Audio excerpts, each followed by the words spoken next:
like that specifically.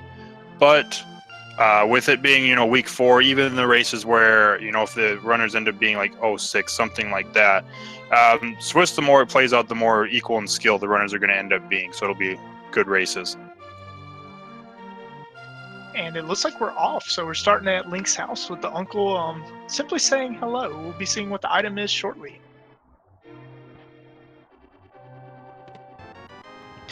Yep, okay, a 5-bomb upgrade. So that does help if it's a bombs, because they'll actually start with 15 bombs. I know it says 10-bomb upgrade, but I think it still just fills them up. Yeah, and I will note, this is actually the first time I've ever seen the missing no sprite. It looks very interesting on the screen. One of the things that I wonder about is I noticed that it's missing a shadow, and I know that shadow is key to lining up some of your bomb jumps, specifically in Ice Palace and Paradox Cave. So it'll be interesting to see how that goes. And hammer on Uncle, so pretty comfortable start here. Yeah, no ammo or anything like that, so easy to farm for a bomb, something like that. And then as well as it's also one of the items you need for Dark World. And speaking of Dark World, there's a Moon Pearl and an 8-bomb drop too. Yeah, Jeremy is set for the opening of Escape. We'll be able to get the 3 items in the back. It'll be interesting to see how much a Pokedude farms to get those bombs. It doesn't look like he's being too aggressive with the enemies, despite having the hammer. Yeah, that is interesting that he's kind of skipping, especially those first ones, because they're easy to kill with their movement compared to some of the other enemies you'll end up finding. Yeah, there are a lot of green guards. Well, there's his 8-bomb drop right there, so he's good to go as well for the items in Escape. Yeah, and it'll be interesting because it's like if they find a glove in the Escape, which, there's a decent chance of that happening, they could really just opt to go right to Dark World. And, let's just find Powder right away and have access to the Magic Bat when we're in Kakariko at first. Why not? Yeah, if we find a bottle, then we're going to have a really comfortable Kakariko, just to be able to wipe out all of Light World Kakariko just about. And also Powder being a very useful safety to have early in the game, especially if they have to do like an early Mire or an early Turtle Rock drop. Being able to convert the anti-fairies and bunny beams into fairies will be very useful. Yeah, especially Turtle Rock, because those are everywhere. And if you didn't have enough bombs, just have another one. Why not? Yeah, I just happened to see a missing note fall off the ledge. Apparently, the sprite turns into a Pokeball. Oh, Pokedude actually taking a death in Escape. Yeah, unfortunately, on the 1.0 version, this was something that ends up being patched in the other versions, but while you're in the falling animation, you can actually still take damage. And that's what happened there. You got poked by the blue guard on the way down. Yeah, luckily we are still in the early game, so mistakes like that are a little bit more forgivable in the early game. Routing decisions can still make a large difference in your time versus your opponent. So if you're going to have a fall like that, it's always better to get those out of the way in the early game, as opposed to like being in go mode where your opponent's likely following the same route you are at that point. Yeah, better an escape fall than a Ganon fall.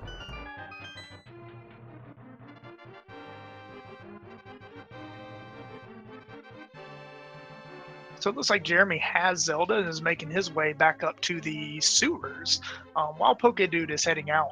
It'll be interesting. I imagine that Pokedude will probably go with pot strats. Having already taken 1 death, he'll probably take the ball and chain guard easy.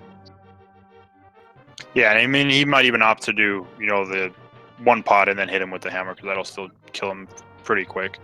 Doesn't put you in too much danger. And if you do take damage, you can just opt to throw another pot at him then. Absolutely. Pokedude also experiencing one of my least favorite aspects of the hammer. I love the damage that it deals, but because of its weird hitbox, it's so awkward to get around the swords that the guards carry, and a lot of times you just end up bonking off the sword rather than doing actual damage. Yeah, it can smash so many things, but a sword, apparently, it's just not good enough.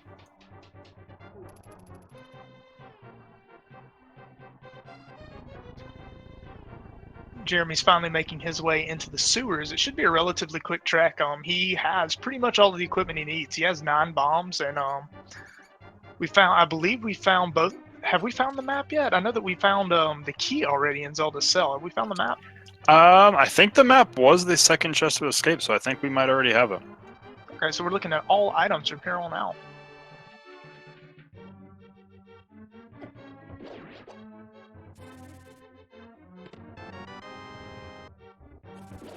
Well, there we go. There's the map. Never mind, I lied.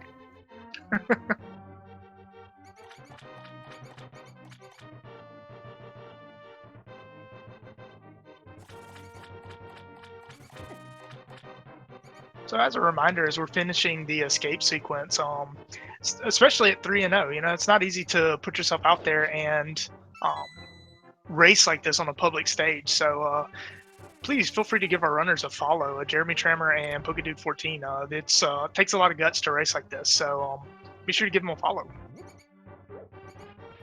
Yeah, it's definitely, one thing to just decide I'm going to go ahead and race, and then another thing entirely to decide I'm going to do this in front of hundreds of people. Well, we've got quite a few rupees and a piece of heart in the back of the escape, which that's nice to find because we haven't found any rupees before. So that gives us the bottle vendor. Yeah, and depending on what else we find in Kakariko, if we get another 300 rupee drop, it might, especially with the Moon Pearl, it might make fake flippers a viable option for both of our runners here. Yeah, it is a very viable option. And 50 more rupees in escape. So we'll see if JeremyTrammer offers, if Jeremy opts to go straight to the Lost Woods, or if he opts to go check Lumberjack. Yeah, that is something that does change. Some runners, they do, blind check Lumberjack, which that knowledge does help. Then you'll know immediately if it's an Aga seed. So you might not need Aga for your Dark at World Access, which that's really what it seems like is going to happen on this seed. But you'll know if you need to kill him anyways for a potential progress. Nice tree pull given 20 rupees. Jeremy opting not to pick up all of them, which he has plenty of rupees for the bottle vendor, so he should be just fine. Yeah, he does. It is interesting that he decided to skip them. I mean, there's lots of chests, and we might find some more rupees. But let's see. That was the Cane of Burna. It's a dubious item to have up on the ledge. I mean, the only thing I can think of is you might need it for a Spike Cave, depending on how the items play out. But if I had to guess, odds are we're probably not going to Aga for that item. Yeah, probably not. Unless just for some reason, like you said, the items, and we just have a very low health seed and are forced into Spike Cave. Is Jeremy going to skip some more rupees? I guess what's interesting about the rupees getting skipped is you already have the Moon Pearl. So you can fake flipper up to Zora. You're going to have to spend 100 for the bottle merchant, but you would think maybe just try to get that 500. So if you do fake flipper up there, you can just pay Zora off right away too. Yeah, I mean, I can see maybe skipping the tree pull rupees. I still would have pulled them myself. I still would have grabbed them myself, but especially that 50 rupee drop. I think that you're so close to Zora at this point. You might even want to take a gamble to say, I'm going to skip bottle vendor for the sake of Zora. I mean, I don't think rupees are counted in logic, so I don't think a lot of rupees in the early game necessarily suggest Zora. But certainly an option that's available. I would definitely be picking up those rupees myself. But we'll see how it works out. Maybe the race ends up close and those seconds end up mattering. Yeah, well, there's a bottle, so there's Sick Kid. Yeah, and with the powder and the hammer, and a glove. So there's Dark World access with 3 hearts. Who wants to do that? Yeah, it's swordless as well. Oh, even better. Let's go to Thieves Town with 3 hearts and green mail. We did get a check on the crab. It's actually 5 rupees. Yeah, they definitely will not be wanting for rupees in this seed.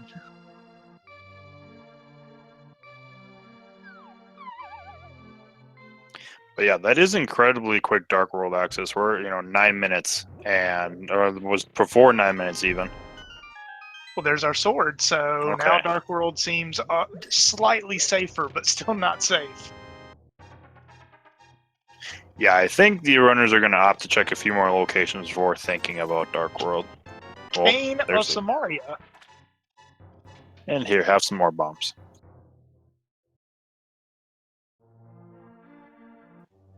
It'll be interesting to see if that makes the Dark World play a little. Wow, book. We're getting a lot of Jeez. a lot of things open right now. But it'll be interesting to see if the Cane might make Dark World a little more comfortable for them. I know that there are some people that actually prefer Cane strats to fighter sword strats on blind. Certainly over hammer strats. Yeah, I would take Kane over Hammer. Fighter Sword probably, because it does give you range, so you can just be a little bit more patient and not have to put yourself in harm's way.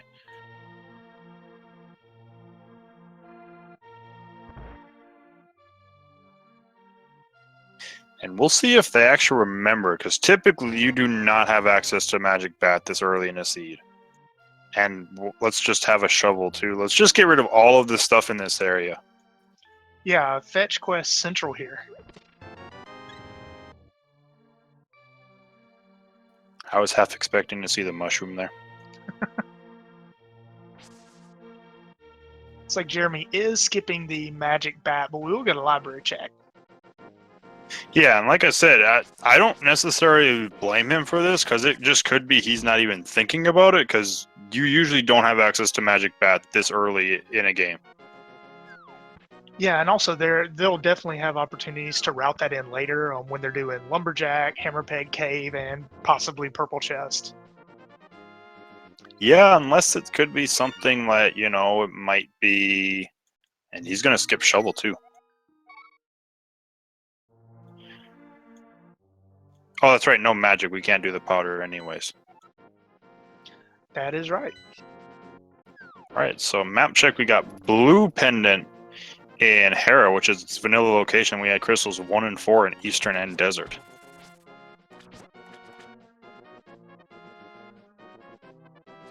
Yeah, especially with that book, that makes Desert more viable. Might even get a early Agina's Cave check. I think that's definitely an option. I don't know if I'd prefer it over an Eastern play, because you do get the items in Sahasrara's closet, but bow.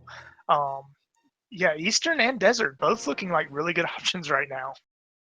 Yeah, the only thing that would keep a runner maybe away from Desert Palace is the lack of a fire source. You could go there and check it, but if the items are boots locked, you can't even finish the dungeon to begin with. So it's very potential there's nothing actually accessible there right now. Yeah, that's a very good point. Meanwhile, with the bow, I wonder if we're about to see a lamp in Mini Moldorn Cave or Ice Rod Cave, because that would give us full access to Eastern.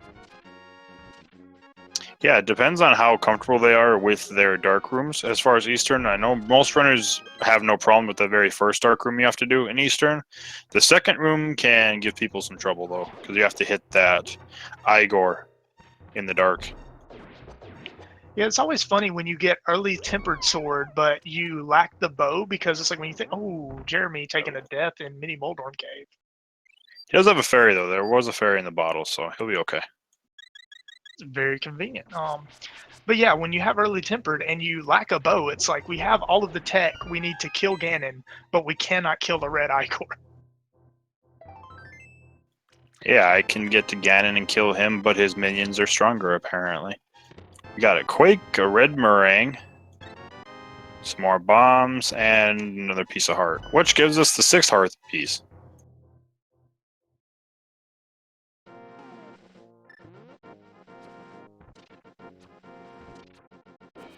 Yeah, still have a little low health. I would still be a little scared of these crabs here, taking 2 hearts of damage. 3 hits from a crab and you're done. But we are starting to get up there with health.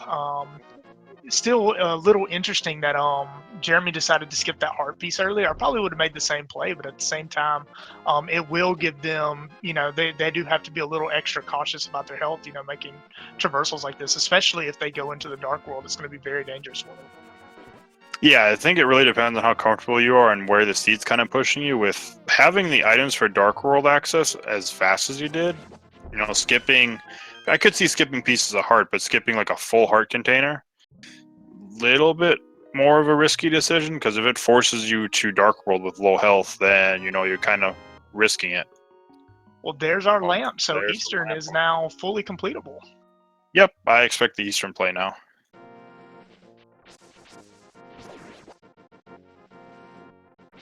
Jeremy looks like he might be opting for that fake flippers play. Unfortunately, if he had picked up the 50 rupees in the woods, he would have his Zora money, but as it stands, I think he's 22 rupees short. Yeah, he'll need to get lucky with some rupee drops or find them in the chests in the Waterfall of Wishing. Whereas Pokedude has more than enough now. It's also possible we might see a hobo check here. Yeah, Hobo check would be another thing. He might just do Hobo and not go toward the Waterfall of Wishing just yet because he doesn't have the money for Zora. Getting a Hylia Island check, just an arrow upgrade, so probably won't be coming back for that one. But yeah, as chat pointed out, we're 15 minutes into the seed, and we already do have 4 dungeons. Well, potentially. Desert might not be, but we have 3 dungeons that are guaranteed fully clearable right now. Jeremy just getting under that bridge before that archer took a shot. We'll see what Hobo has here. Just another arrow upgrade. For those who aren't familiar with this is a Japanese 1.0 glitch where even though he doesn't have flippers, he's able to swim. So when you jump in the water 1 pixel away from a screen transition, you can actually get the screen transition before the game realizes you're not able to swim. When you go into the next screen, the game doesn't think to check to see if you have flippers, so it allows you to continue swimming.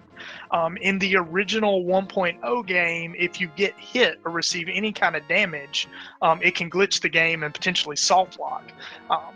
So to fix that, what our developers did here was if you take any damage while you're in the fake flipper state, as Jeremy is right now, you will instantly die. So Jeremy just narrowly dodging a fireball there. Looks like he's going to be okay. Probably hoping to find some rupees and might be regretting skipping those rupees. Ooh, Dig Spot has blue mail for Pokedude. Okay, now the trip into Dark World seems a little bit more. Oh, no rupees though. Yeah, he does find the bloomerang, but no rupees. Opting to just go ahead and save and quit, not even bothering to checking the item on Zora Ledge. I'm okay with that. I mean, he can't get the item anyways at this moment. Certainly would be nice to have the knowledge, but also, going back when you have the ability to get the item is certainly an option too. Yeah, and it looks like Jeremy's going to make the play over to Sahasrara and Eastern Palace, which with it being a crystal dungeon and full clearable, you might as well go. Absolutely, and especially finding those items super early, that would lead me to believe that the logic, there's going to be something in Eastern that unlocks other locations. Yeah, Logic's saying, Logic has a lot open right now with us having Dark World access the way we do too, so there's plenty of locations for them to check. But even if you find nothing in Eastern, more than likely your opponent's going to make this same call, and you're not going to lose any time if you do a full clear. Yeah. Nothing in the back of Sahasrara's hut, though. Just a bunch of bombs. A little anger by giving Sahasrara a bomb. See, I will never do that, and there's reasons why, because I don't want to talk about my own races, but yeah, just go watch my race. You'll see what Feeny did to Sahasrara and what happened to her.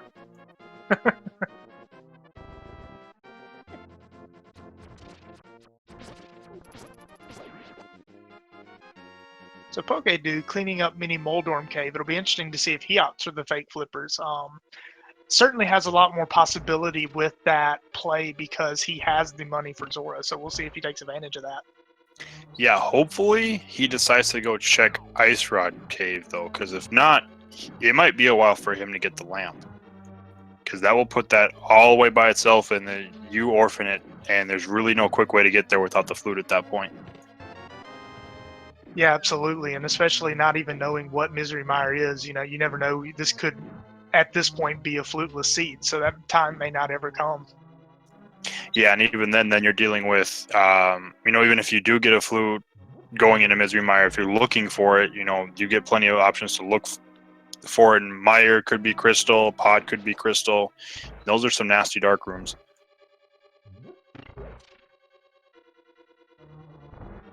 Looks like he is going to go check it, though, so he'll get his lamp. Yeah, so far, no items in Eastern, just a big key and a compass. But getting the big key so early, he will be able to check this big chest the first time in this room rather than having to loop around the dungeon. Yeah, which it really finding the compass at that point, it's not too big of a deal because you know at this point you're gonna have to check the dark room anyways for an item.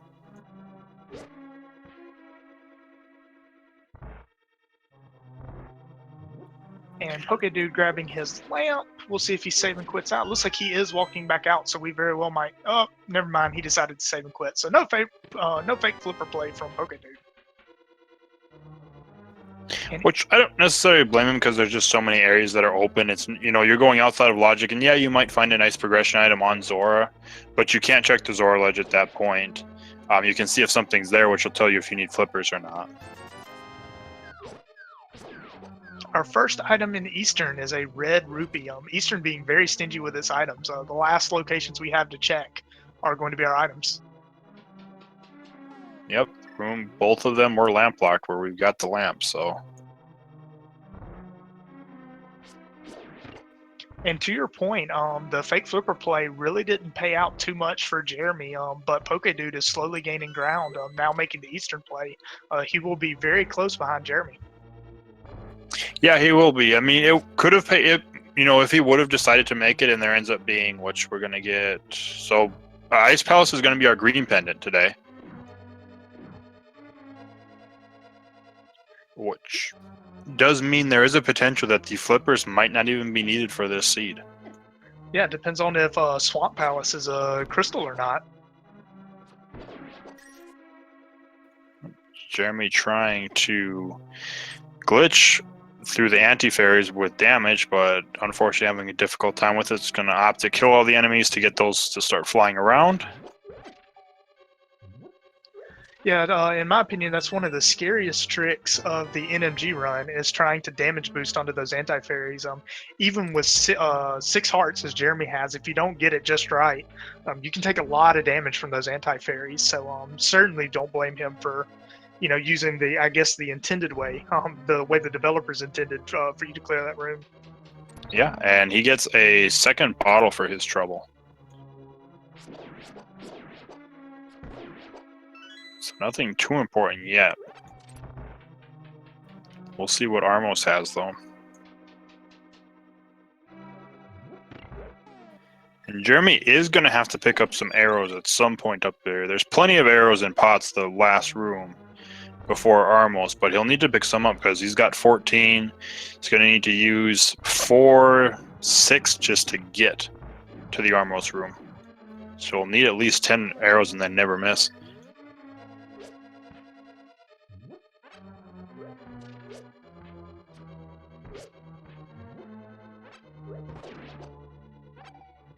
Having just a little bit of difficulty with these skeletons. I totally relate to what's happening right now. These skeletons annoy me to no end. Yeah, I don't like them either.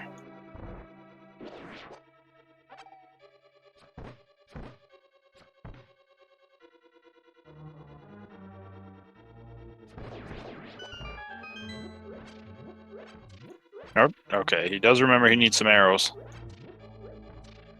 Yeah, picking up some safety arrows as well. I think that's a very good idea. Yeah, I mean, even if you would run out of arrows on the fight, you can still kill them with a weapon. It just takes much, much longer. Yeah, Fighter Sword Armos is not a quick fight at all.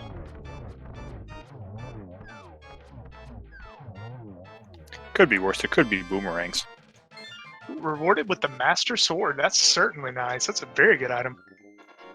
Yeah, especially to find before heading to Dark World, because now your offense, you do have the hammer, but that hitbox isn't always friendly.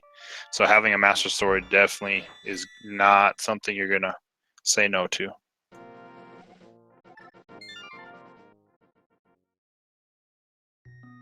And also, it does allow them to get to, or check, when they're able to get to the tablets, they'll just be able to grab the item now instead of just checking it. Absolutely. It looks like we might be getting a desert play from Jeremy now. Or he could be. Source. It could be, or he could be heading into the Dark World. Oh, he's going to go to desert. Yeah, I like this play. I mean, once again, you're getting a crystal out of the way. We still don't know if it's going to be boots locked or not, but at least with the fire source, we're one step closer to being able to clear the dungeon. So, and also you get Agana's cave out of the way, which can be quite a trolly location if you don't check it early.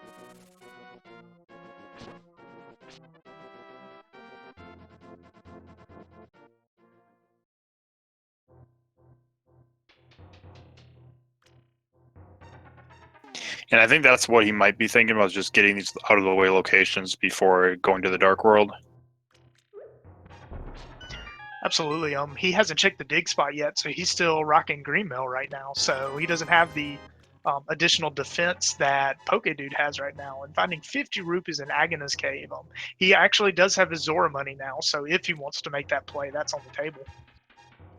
Yeah, it is. I mean, it is within logic because we do have the gloves at the very least. But with it being a single location, I'm not sure if we'll see him head that way.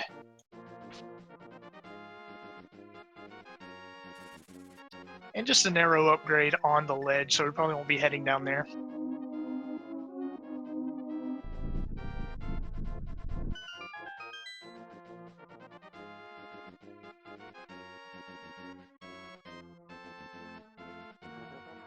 All right, we'll see if what's in desert and if it's boots locked.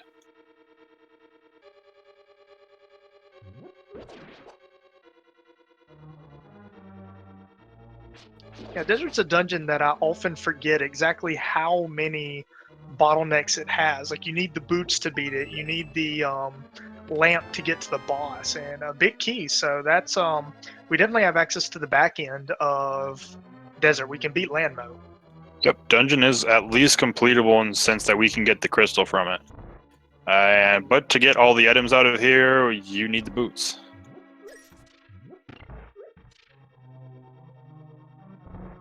Well, potentially. There could be map and compass back there. Nope. So one item, is he going to complete it?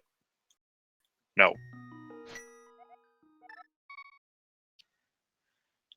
Yeah, I don't know. I mean, I think that's definitely an option. I probably would have completed it, but I mean, there's certainly no time loss not completing the dungeon because you can't get the items there anyway. So if you have to come back there for items, you're not really going to waste time going back to clear Landmo at that time. The only way he'll lose time with that is, he comes back to Desert in go mode, because that means that had he killed the boss while he was there, he wouldn't have to double dip the dungeon. Yeah, the other thing that's would be is I'm not sure with the big key, and I'd have to double check, or somebody in chat will probably correct me. I know the key itself is on the torch, but with the big key, I don't know if that actually puts Landmolus within logic. It's just the items are boots locked themselves. I don't believe so. I think you just have to have to full clear it for the crystal to be within logic. That makes a lot of sense, yeah.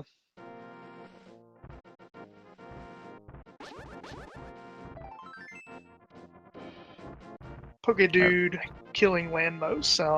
Uncle only giving a heart piece, so we'll see what Pokedude does next. Opting to walk out of Eastern. I wonder where he's going at this. He might be going to Dark Pod. He might, because it's clearable at this point. He has lamp, hammer, and bow. That dungeon is fully clearable right now, and if it's a crystal, why not? Yeah, absolutely. Let's see, Spectacle Rock, just a big 20. And just some bombs inside Spectacle Rock, so that's all we can find on Death Mountain right now.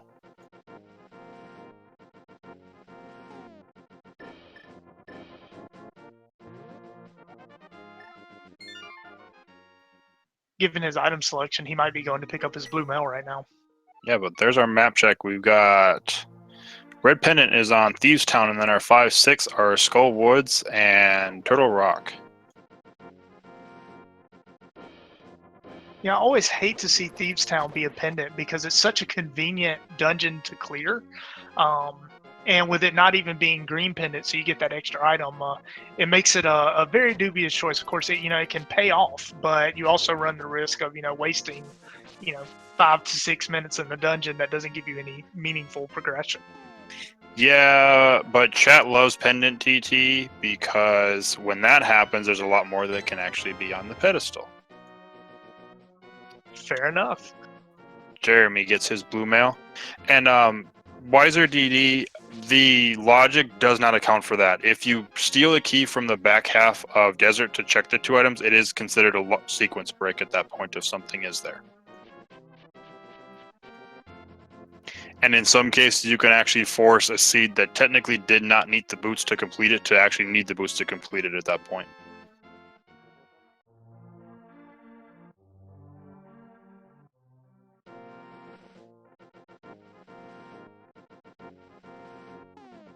Looks like we're getting our magic bat check from Jeremy.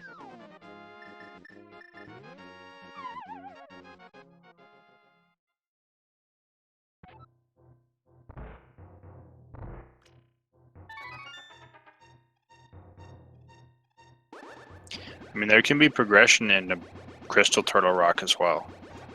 Turtle Rock always has value. You just want it to be pendant because then they don't need to go in there.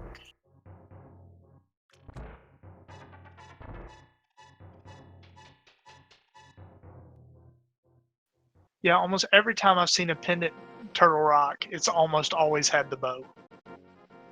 That is almost certainly a perception bias, but just something I've seen time and time again.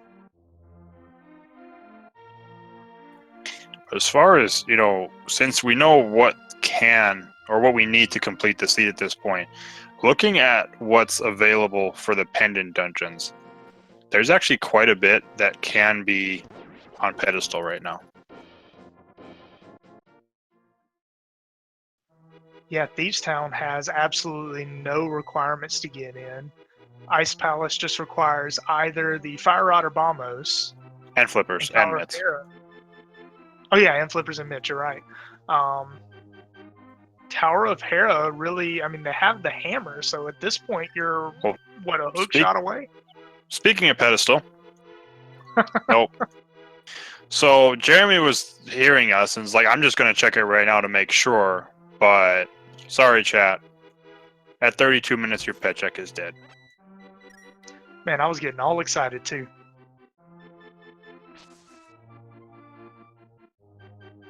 Looks like Jeremy might be making the Village of Outcasts play. It'll be interesting to see if he dips Skull Woods. It's a quick check, but at the same time, with it being a crystal, he might want to hold off until he has the items to complete it.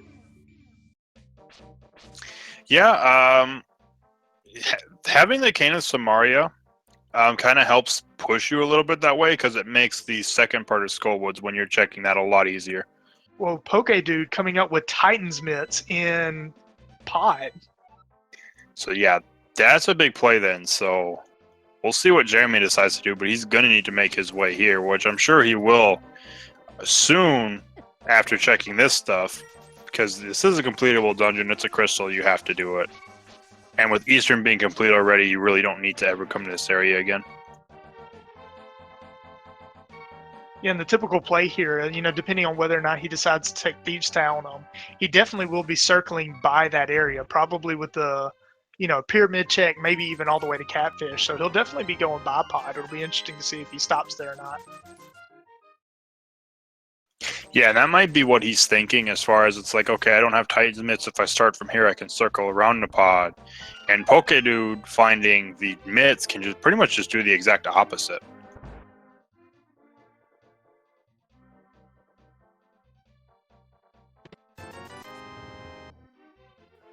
Red Rupee and C-shaped house. So far, Village of Outcasts not paying out a whole lot right now. No, not just yet. We'll see what else he finds.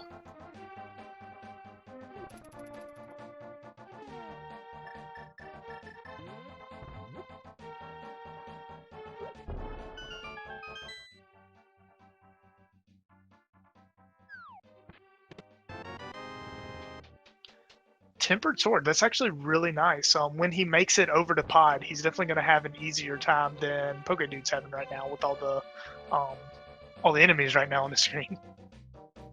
Yeah, as unfortunately with none of the movement items, you can't bonk across to get back to the other side. You kind of have to deal with these.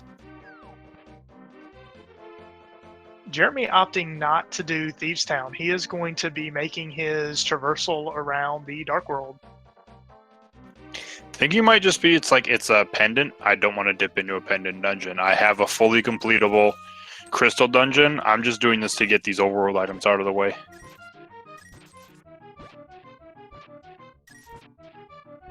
Yeah, it makes sense. I still probably would check the first 4 chests at the least, just to get those out of the way. Because when you're talking about item density, like that's a really strong play to make, especially if you don't plan on completing the dungeon. Yeah, especially with Thieves Town, since it's so quick to just check those first 4. And unfortunately, the digging game is just an $80 piece of art. We got some of the money back from digging too, but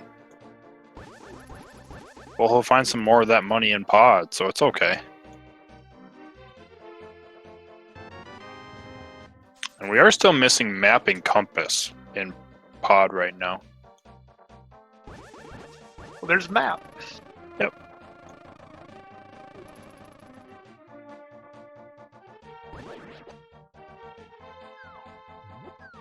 And unfortunately, I was following Jeremy's screen. I don't know if he's checked the right side here yet or not. No, he went to the maze first, so he's still got right side to check.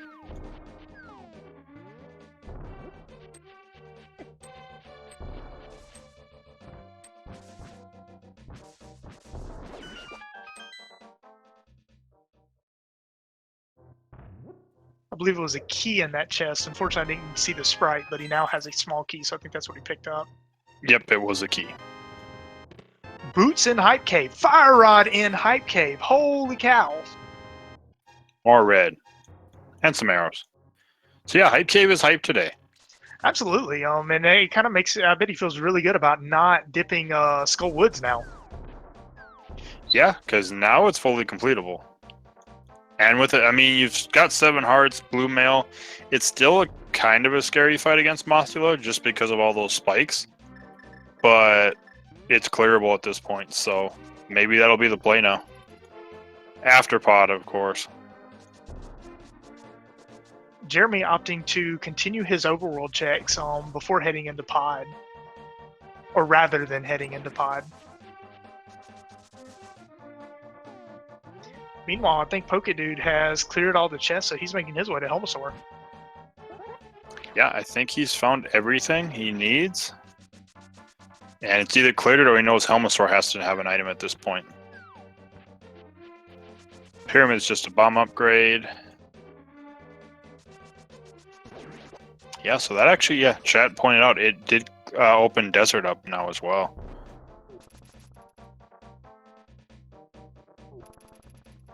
Yeah, and looking at our items, I believe we're a mirror, a hook shot, and flippers and a medallion, maybe potentially 2 away from go mode.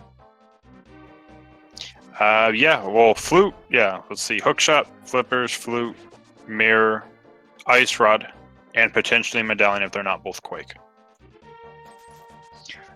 Yeah, and with all the dungeons that they have available to them, it's probably we'll probably see a lot more dungeon plays coming from them rather than the overworld checks, because they have a lot of items they can get through here. Yeah, like I see Jeremy, you know, he's going to do his pod check. He'll get his mitts at the very least. Pokedude, more than likely we're going to see him just kind of do the exact opposite of what Jeremy did and route Dark World that way. And he'd be able to go into Thieves Town. He'll be able to clear Skull Woods while he's in the area if he wants to.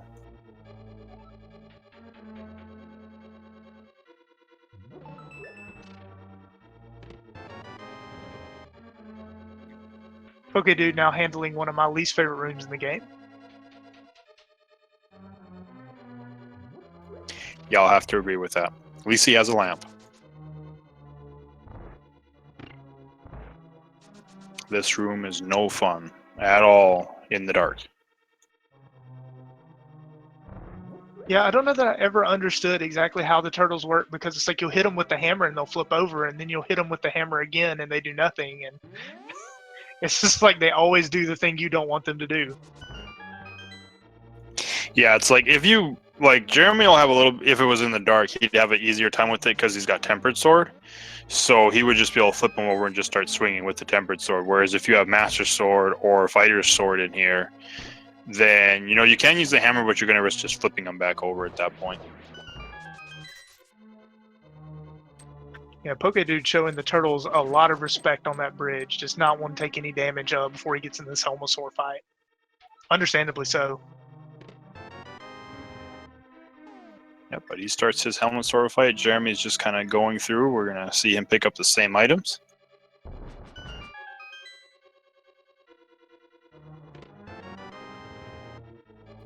Yeah, and chat, I know the question was asked as far as, what's Ega required for if you don't need Dark World access from him. The whole reason why he opens the Lumberjack ledge up is defeating Ega 1 in the actual game itself, the vanilla game. It also has a passage of time when that happens. So because of that, the tree that the Lumberjacks are working on is now a dead tree, and you're able to bonk it to knock the top of it off.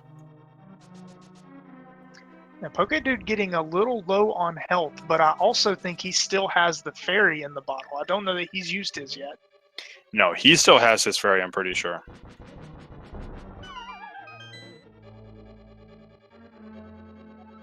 Which is taking this really slow and careful, which I don't blame him.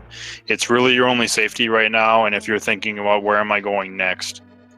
But he's going to have to use it.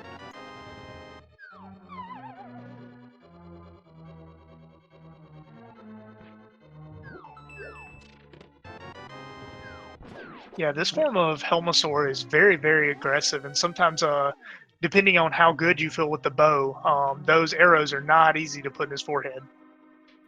No, not whatsoever. Jeremy did get his mitts, though, and looks like Helmasaur is down on Pokedude's side.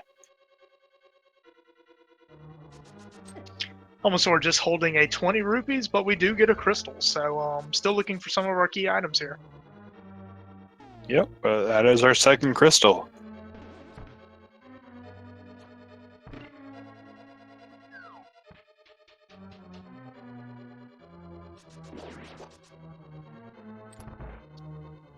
So Pokedude opting to walk out rather than save and quit. I wonder if he's doing maybe a Northern Dark World play, maybe going up to Catfish and doing his pyramid check. Because otherwise he could just save and quit and just start at Link's house and use the South Portal. Yeah, and he's probably going to check that. At least Pyramid. We'll see if he decides to check Catfish or not. It is still kind of out of the way, and you might be thinking about saving it, hopefully until you have like Mirror and Flippers. That way you can kind of route it with Zora, but we'll see what he does. Yeah, hopefully he makes his way to Hype Cave soon, though, because every minute that he doesn't have the boots is a minute that Jeremy gains on him right now.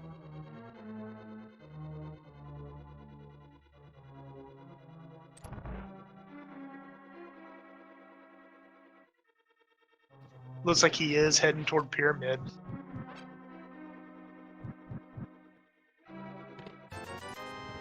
I see in chat you're asking if Desert was boots locked. There was a small key on the torch, but we have boots already in Hype Cave, so Desert is completable with within the logic right now.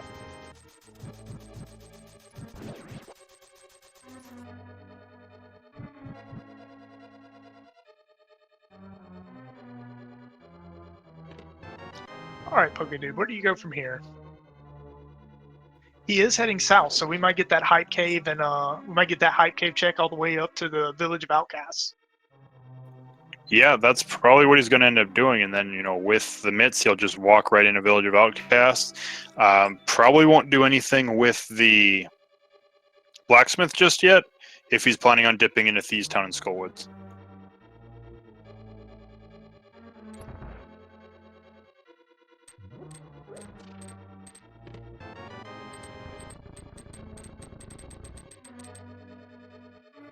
Yeah, and this chest was the one chest that Pokedude, I don't believe he actually checked when he got the items he needed. He saw that, depending on the keys, that one's got to be a key.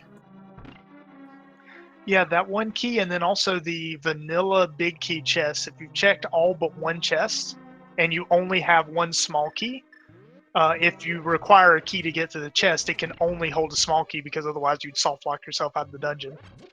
Yep, and that used to be able to happen here in V28, but that was fixed in V29.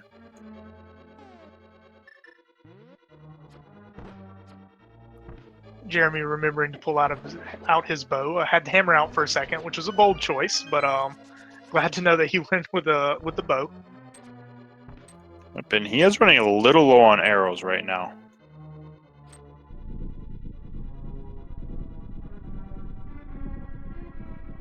Yeah, luckily they're not mandatory for Helmasaur, but they certainly make the fight a lot more comfortable. Yeah, not as comfortable as you had, like, silver arrows, but better than nothing. Also, Jeremy with his tempered sword, I think it's is it 2 or 3 slashes to Helmasaur with the spin attacks with the tempered sword. I think it's 2.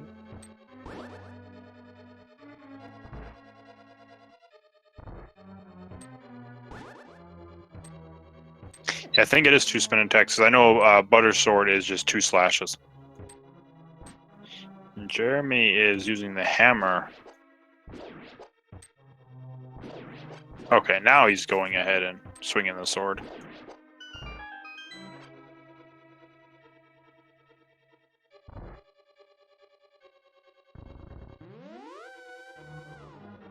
Pokedude picking up his heart piece from the digging game, and looks like he is heading up toward the Village of Outcasts now. Yeah, we'll see if he decides to dip into Thieves Town while he's here. He does pick up the blacksmith, so he's not going into Thieves Town or Skullwoods without first dropping off that blacksmith. Well, he won't be able to without a save and quit right now. So unless he's thinking potentially if I find the mirror before, then I can just mirror into it. That could be, because as soon as he enters Thieves Town or Skull Woods, he'll go back to his original location.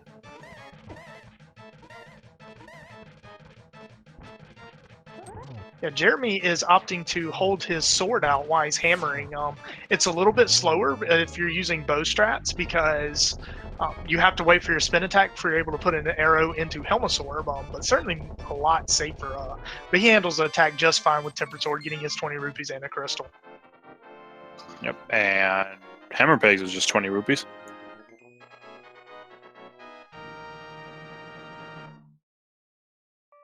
Yeah, we've had a lot of rupees this seed. We're at over 1,200 rupees at this point.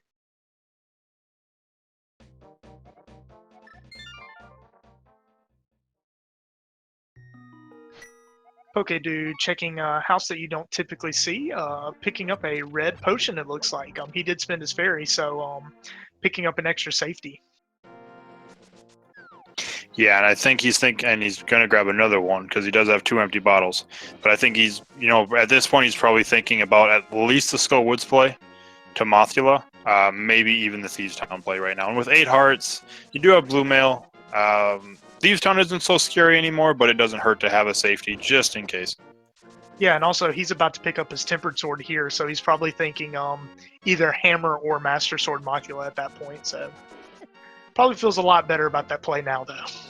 Yeah, nobody wants to see a Master Sword Mothula. Or I meant Hammer.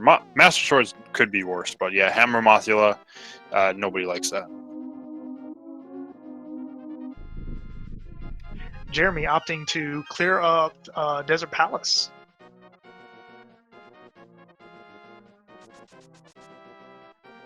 Yeah, I like that because there could be something in here. You have boots, so maybe the seed is pointing you here right now. Yeah, I mean, and it's interesting to note, logically speaking, when he first dipped into this dungeon, he actually had access to the items to beat it. So this still is, technically like the same sphere as it was when he dipped it. So quite possibly progression in here.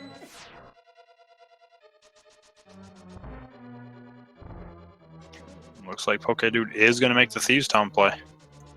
Not with the blacksmith. Oh, that's right. It just doesn't let him. I forgot they actually changed that.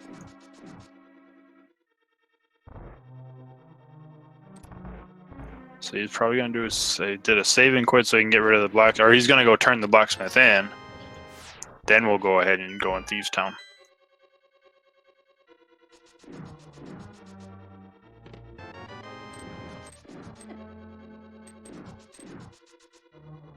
Yeah, Jeremy picking up a compass in the cannonball chest. I didn't see what was in the vanilla compass chest though. No, I missed that too, but I haven't seen anything major changed on the tracker, so I don't think it was anything major. Chat saying it was just 5 rupees, I believe. Oh, we're also going to get some of the boots locations checked as well.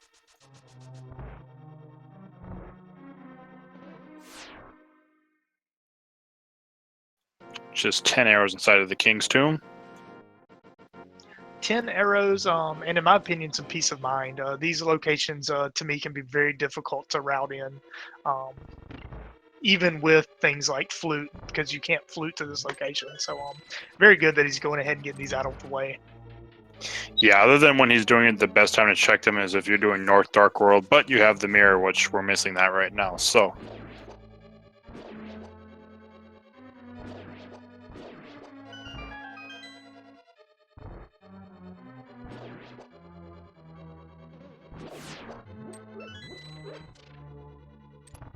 And let's see what the Bonk Rocks has. Looks like it was a piece of heart or the Sank Heart, because we got a health refill.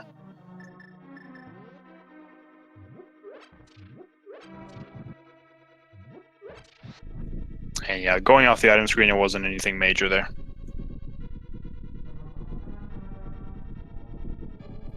Pokedude gonna go ahead and turn the blacksmith in. Meanwhile, we got Jeremy. Looks like we're going to see some fire rod strats on land mode here. Should be a very comfortable fight.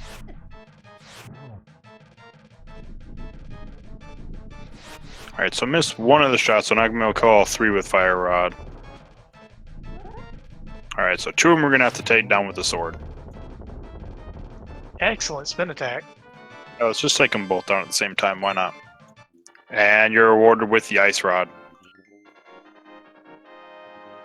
That's an excellent item to find. Luckily, Pokedude is certain to find that. So it doesn't like we're getting a troll ice rod this seed. Nope, not at all. And the weird thing is, even though we technically have all the items to clear Turtle Rock, depending on medallion requirements, we can't even get there yet. Yeah, we still need that mirror or hook shot. No, chat. Turtle Rock is not in logic whatsoever. We can't even get to the east side of Death Mountain yet. And Pokedude gonna get his peace of mind on the pedestal.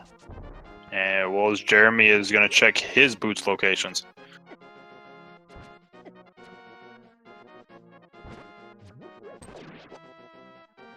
Having some problems with that red card.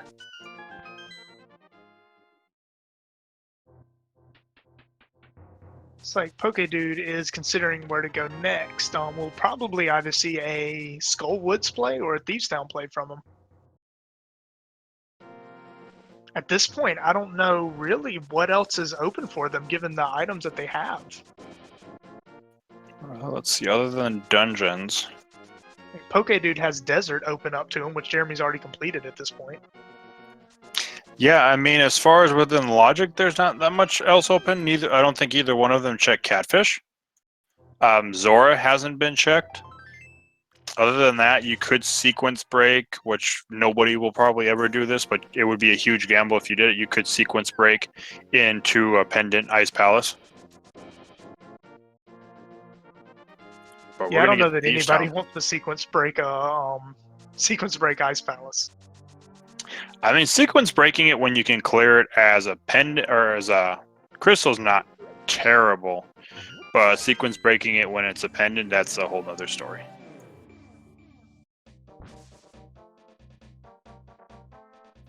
Yeah, it's weird to say this, chat, but we're 54 minutes into the seed, and we barely have any kind of Death Mountain access. We can only check Old Man and what's inside of Spectacle Rock is all we can actually get.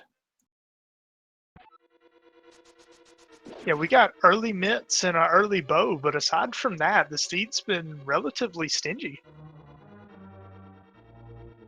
Yeah, give them a lot of items early, kind of let them just choose your own adventure at that point, but then really stingy.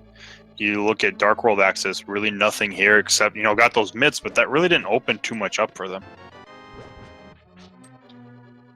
Jeremy finding a key in this small chest makes routing this dungeon a little bit easier because you get to avoid the bumper cave to the south.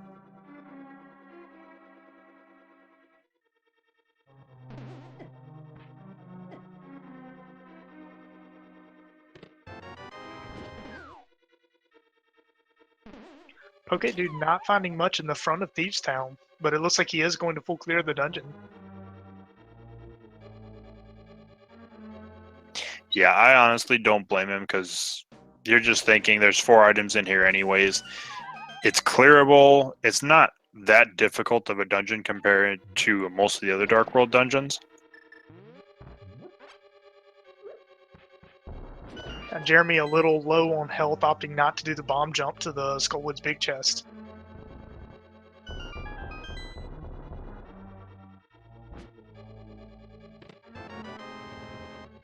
Just a small key. I believe that means that both items are actually locked behind the fire rod. So we're about to get to the back end of Skull Woods and see what these items are. Well, actually, we still have the one item. Yep, there's still the middle part that's blocked behind the tile switch, which we've got a single arrow inside of Thieves Town.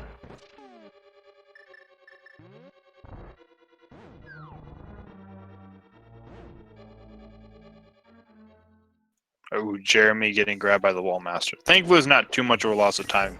Just have to kill these again and then Samaria block.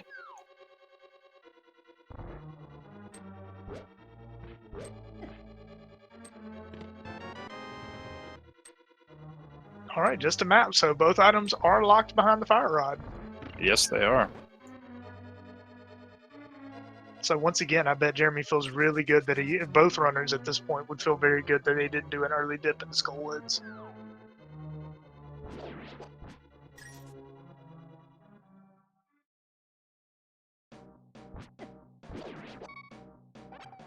Jeremy has to be careful here with his health. If he takes a death out here, he goes back to the light world. Yeah, and sees he does not have a safety. He does have powder. There is a bunny beam in the room to the right here if he can make it there. But just going to have to take a death. Just a key there, so I think that both blind and the big chest will have an item.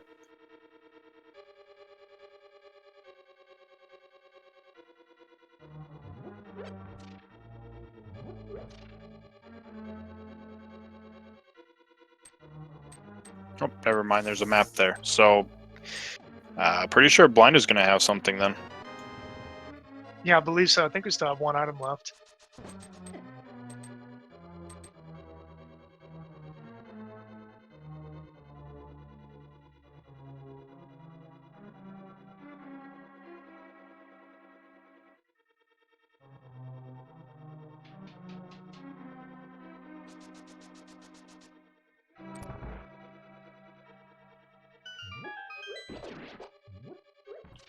Alright, so we're about to get a blind fight here. This fight is actually completely scripted. Blind does the same thing every time. So if you do the fight the same way every time, blind, his reaction is very predictable.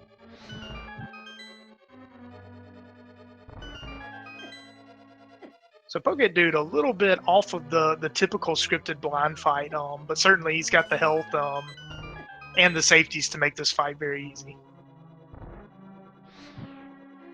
Yeah, and Jeremy's at 3 hearts. Just used his last fire rod shot up to 4, but he's going to have to kill the mummy here to get the key.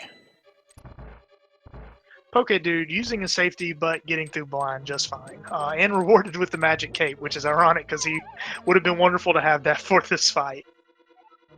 Yeah, it would have, but that opens up the ledge, which we have not gotten a check on just yet. Yeah, and it also makes Spike Cave an option. Ooh, Jeremy taking a death on Mocula. Yep, no safety. This fight, especially with 8 hearts, not a fun fight, and I think that's where Pokedude's about to head right now. Might check the bumper cave ledge first. Yeah, Jeremy is trying to go back to Mocula, but I don't think he realizes that he needs magic to do that.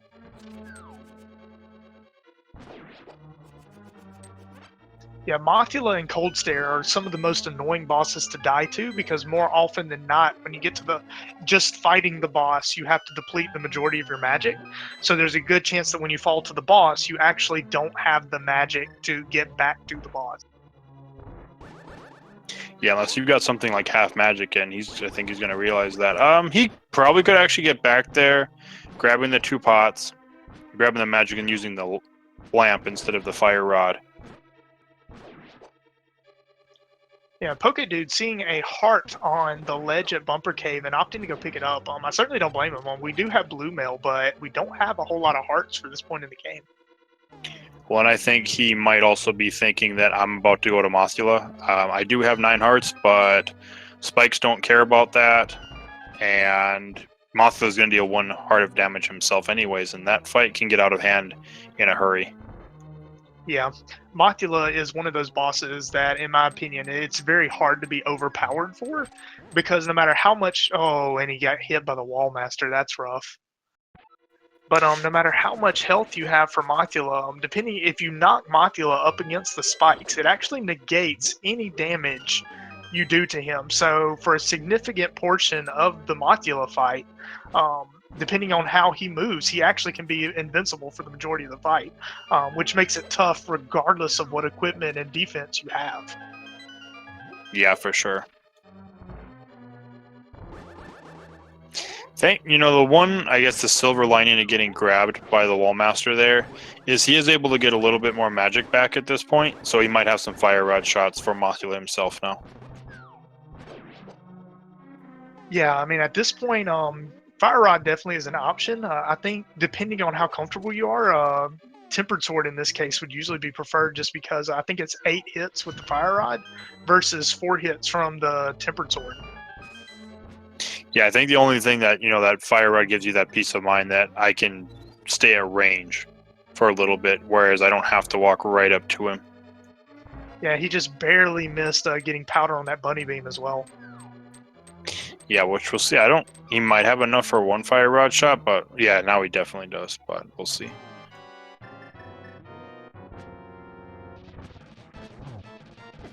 So the compass is still missing in Skullwood, so Mothra is either going to have the compass or it's going to be that first chest in the back half.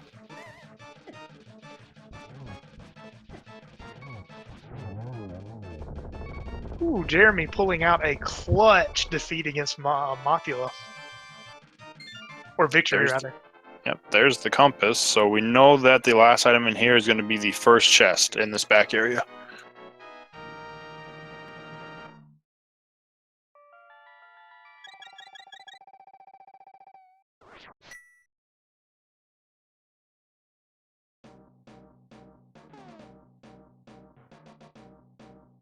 Man, if you're Jeremy, that has to feel good because 1 more death to Mothula. It's going to be really tough to keep getting back to him with that magic.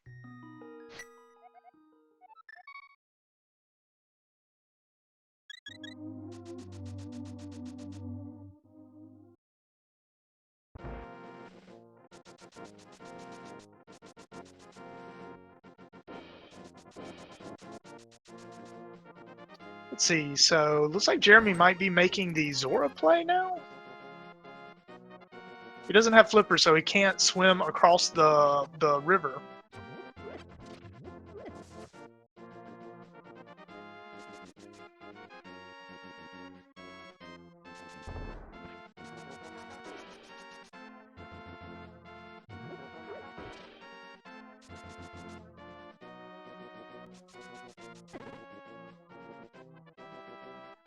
Yeah, we'll get the Zora check. Looks like he's going to walk up there.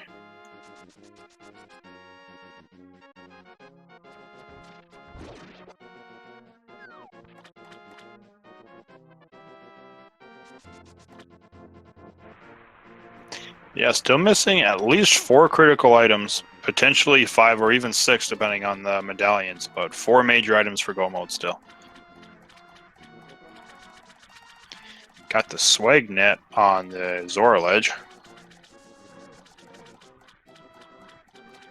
Yeah, it'll be interesting to see if they pick that up. I mean, you have 2 bottles at this point, and you have magic powder, so it can make for some very useful safeties in the end game. Yeah, I think if it's vanilla flippers, then you probably pick it up. If it's anything else, I highly doubt you're going to come back up here just for that. Yeah, good point. You have another medallion, so now there's a 66% chance that we have the medallion requirements to beat the game.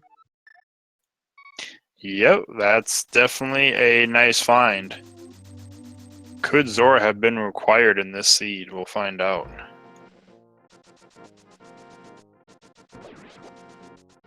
So I think if you're Jeremy, at this point you have to do the Thieves Town play. Either that or go up to Catfish. Yeah, I think it's one of those two. I'm trying to think of anywhere else they might have missed, but I don't think... Oh, yeah, there is one thing neither one of them mischecked. Purple chest. Good point. I feel like in terms of item density, though, Thieves Town is the mathematically correct play. I mean, I think the only thing we got out of Thieves Town that was valuable was Magic Cape, though, which would mean that Purple Chest has to be holding progression. Yeah, because, yeah, Thieves Town only held that. We know nothing's in Desert. And Jeremy actually making the play, which I don't think he's checked Hammerpeg Cave, but yeah. We'll see if he makes a Purple Chest play here. I don't know, I don't think Jeremy checked the blacksmiths himself, though, because he didn't have the mitts his first time around here. You're right, he hasn't.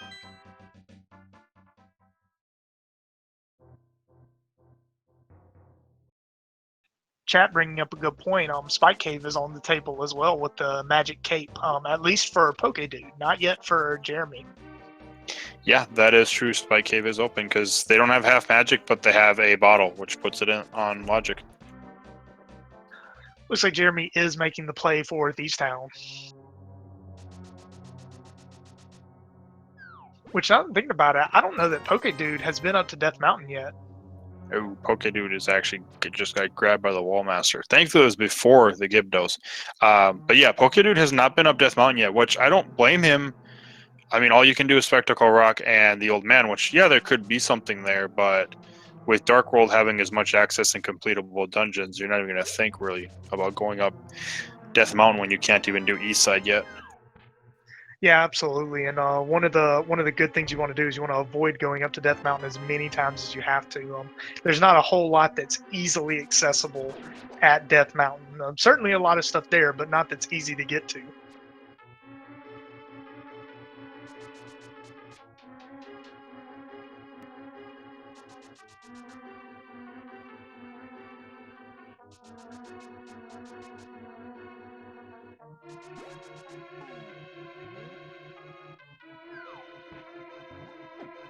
See here, Pokedude's looking very strong going into this fight. Has the extra key, so doesn't have to worry about the Gyarados. He's got full health minus half a heart, and almost full magic. So this is going to be a pretty comfortable fight for Pokedude, especially with Tempered Sword. And I think he still has a red potion as well if he does get low. Yeah, still has to be patient just to make sure he doesn't walk into them spikes, but certainly well equipped to handle this fight.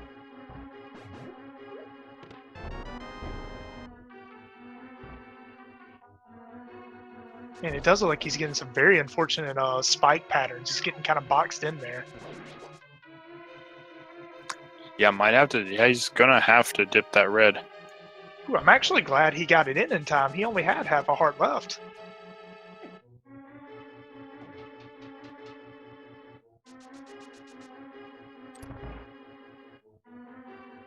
Man, he's getting the hits in. He just keeps knocking Mothula back into the spikes. And every time you hit Mothula onto a spike, it takes away his damage. Luckily, he pulls it out. 2 hearts left. So once again, a clutch victory.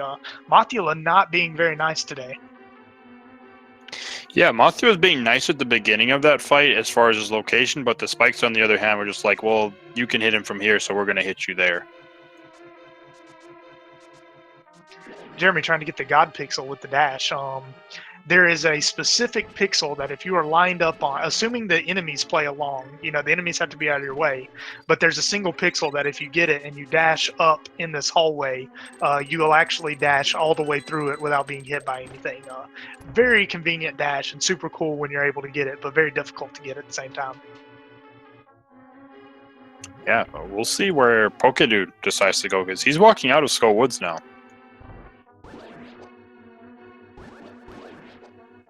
The only thing I can think of that he has available to him, I mean, he can make the play up to Death Mountain, but also Purple Chest. And actually, if he does do that, that's actually some wise routing, because he hasn't been to Desert yet. He can just route Desert with Purple Chest. That's a very good point. I forgot about that.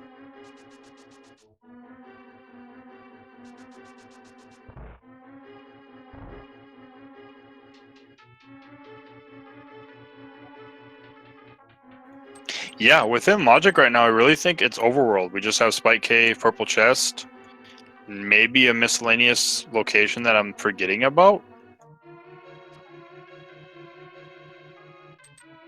Yeah, Pokedude just opting to save and quit with the chest. Very good idea. He doesn't have the mirror, so he can't do any of the. He can't do the Cave 45. He can't do the Graveyard Ledge. So there's really no reason to stay in the Dark World and walk it out with his chest. Yeah, and the inside of Spectacle Rock has already been checked, actually, by Jeremy. He's already made the trip up to Death Mountain. Yeah, I think it was a big 20 on top of Spectacle Rock and then bombs in Spectacle Rock. That sounds about right.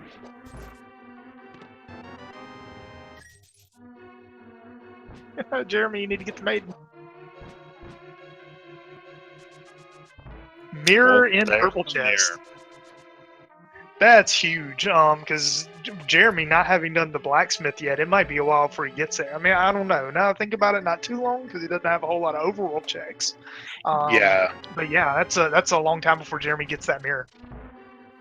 and he's in the and he'll be in the area too, with like his, if he's keeping track of his locations, knows that there's not many places for him to go anyways. Might as well just do that. It's just he's gonna have to save and quit twice just to do that, though. Yeah, but also one thing worth noting, as far as routing is concerned, getting mirror at Purple Chest will put Jeremy in the vicinity of Swamp Palace. So if he wants to, that's open to him as well. It is, but I would see more of a play, because at that point now Death Mountain is open. Everything there is open with the exception of potentially Turtle Rock, because we don't know what medallion's required. If it's Ether, we can't get in there. And then the back 3 chests of Hookshot Cave. Yeah, absolutely.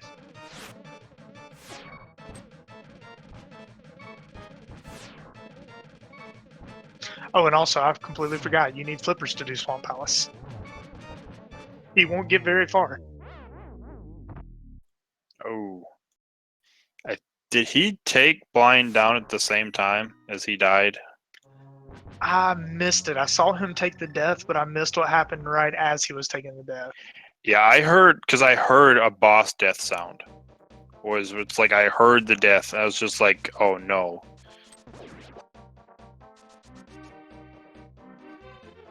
Yeah, luckily I think he's only going to be missing out on the Magic Cape, which will really only affect him if he decides to do Spike Cave.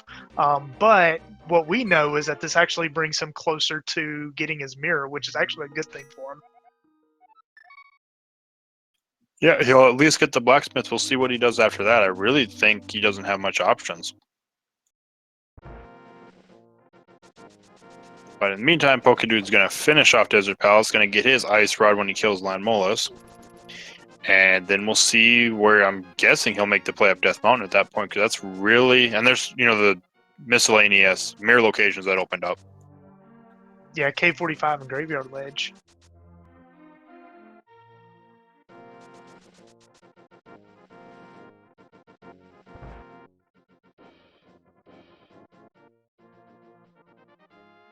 If I remember, I think Blacksmith, I think he had rupees. Oh, bomb upgrade. Yep, they're Bombay crafters today.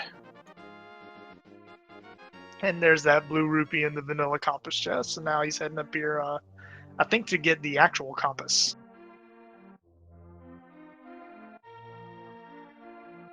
Jeremy showing a little frustration on that tree.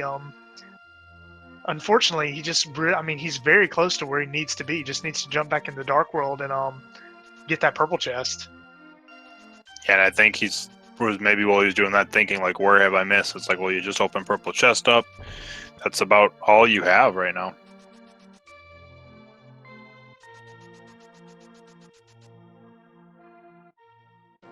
Yeah, also I'm imagining if he's using a tracker, he probably sees a lot of red on his tracker of locations he can't go. So just the lack of locations may have him feeling like he's missed something. Yeah, that's very true.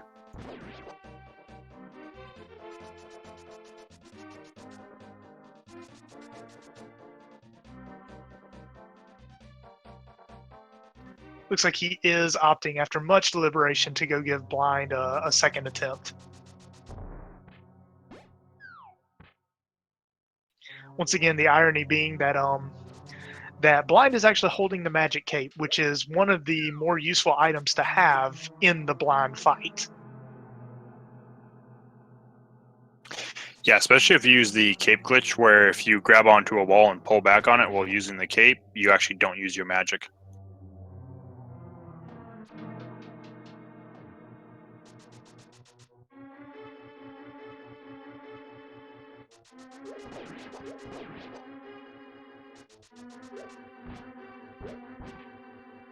He's trying to kill some enemies for some health. Without the hook shot, unfortunately, he can't check the stun prize on the Stalfos. I think the stun prize was checked earlier. It's a small magic pot, so.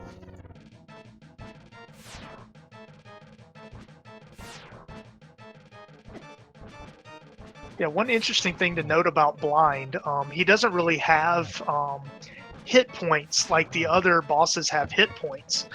You can damage him with the Cane of Samaria, the Cane of Berna, the sword, and the hammer. Oh, taking another death. That's so unfortunate.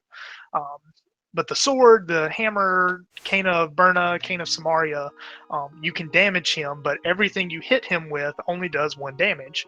So you hit him 3 times and you get through the first phase. One head starts flying around the room, then he goes back.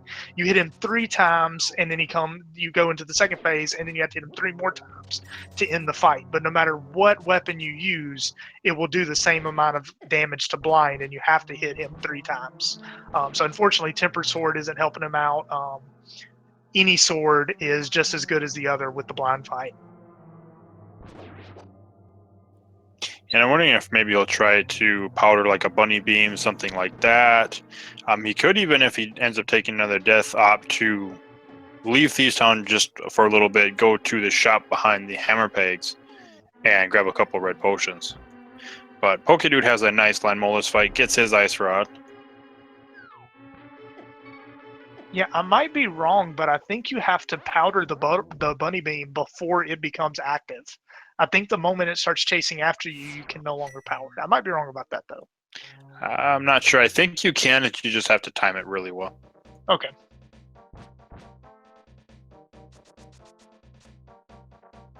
Alright, so Pokedude, where are you going to head off to now? He's opting to walk away from desert. Looks like he's going to be picking up the purple chest, though, so that's what we want to see.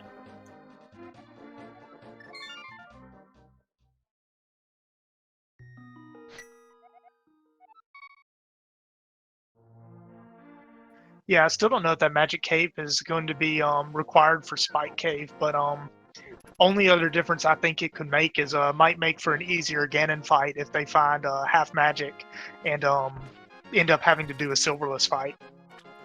Yeah, well, if to put it in logic, it was definitely required, because the only other item that would put it Spike Cave within logic is the Cane of Berna, and we know that would require Ega 1.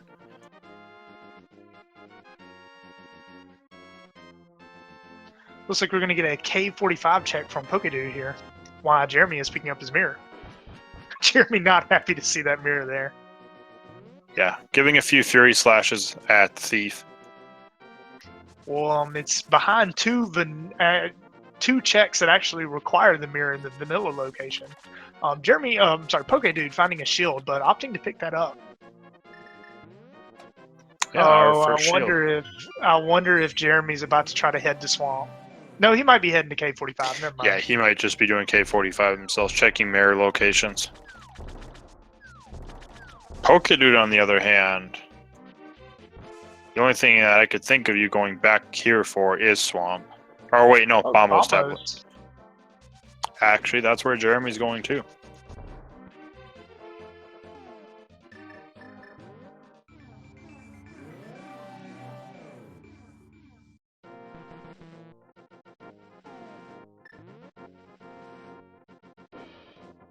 Alright, let's see what Bombos holds.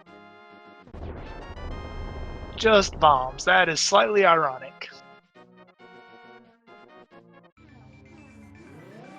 Okay, so Pokedude's gonna save and quit. And he's probably gonna make the Death Mountain play. Yeah, absolutely. I mean, I think that's his best option at this point, if not his only option, other than Graveyard Ledge. Yeah, that's about all he has. Yeah, one thing worth noting, Pokedude still hasn't been up to Zora. So if the Turtle Rock requirement is Bombos, Jeremy can actually open that up and complete it, whereas Pokedude still has to make that Zora check for the Bombos medallion. Yeah, and it might be a while, unless Pokedude finds flippers up on Death Mountain, it might be a while for him to do that, because technically that's the only location there within logic. You can do Waterfall of Wishing using the fake flippers, but it's not within logic.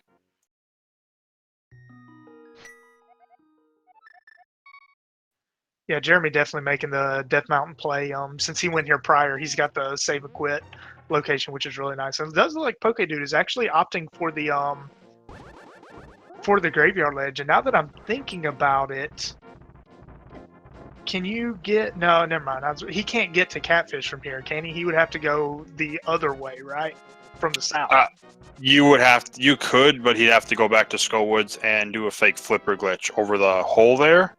That would allow you to basically walk on water, and then he could go over there using that. But yeah, other than that, no, you'd have to walk all the way around Death World right now with no flippers. But we have a Butter Sword. That's super convenient. Definitely make the Trinex fight. Really Trinex, Vitreous, and even Swamp Palace. It'll make those boss battles significantly easier.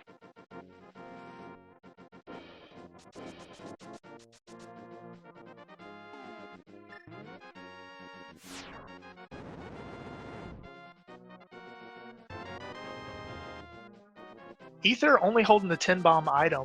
Interesting note about that. With this new randomizer, as you probably noticed earlier, the uncle gave our runners the Cane of Samaria. Uncle can give you any number of items. Uncle gave us the hammer. Uncle can give us the hammer, Cane of Samaria, Cane of Burna, just any kind of random item to get through escape with. The 10 bomb item was actually added to the game because one of the items that Uncle can give you for escape is 10 bombs.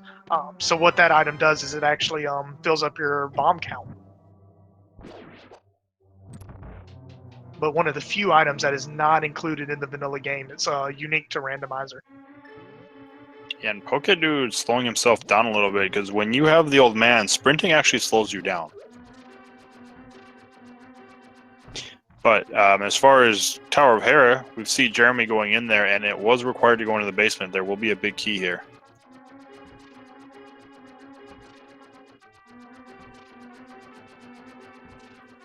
Yep, one of the more convenient rooms in the game if you have to take a bathroom break during a race.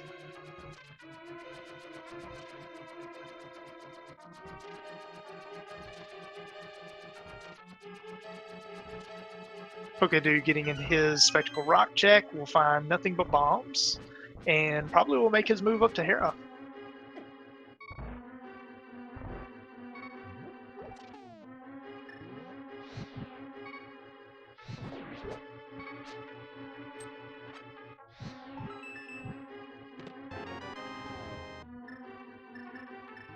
Right, there's our big key.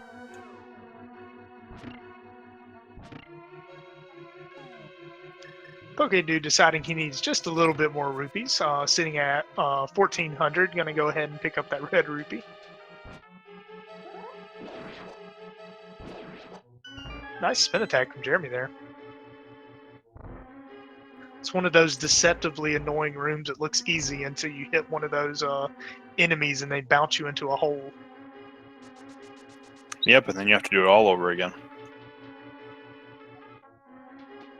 And Jeremy opting not to hit that crystal to lower the the pegs on the upper floor so that you can pick up all those hearts. Yeah, and once again, his health is limiting him from bomb jump strats, depending on how comfortable you are with Moldorm. He certainly has the health to make the jump, but that would put him in a tight spot with Moldorm, health-wise. Yep, and speaking of Moldorm, he will have one of our items. Yeah, so far, one of our 2 items being a bomb upgrade. We'll see what Moldorm's holding. Pokedude also opting for the coffee break strats. Yep. And the one thing to note, too, that we do know that with Pokedude having checked all of the mirror locations that are unlocked, with the exception of Checkerboard Cave because we can't get there yet, we know there has to be progression on Death Mountain at this point, somewhere, at least one item.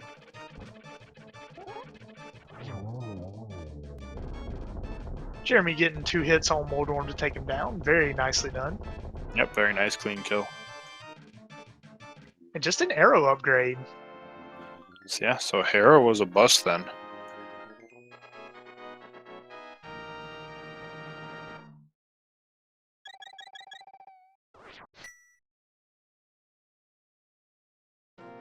Probably won't say no to the health refill, though.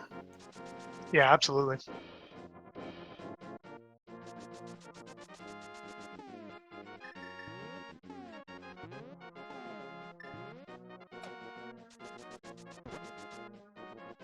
Yeah, with the boots, the mitts, and the mirror, this is going to make for a very convenient death mount. We'll be able to pretty much take care of everything, except for possibly open Turtle Rock, depending on what the medallion is.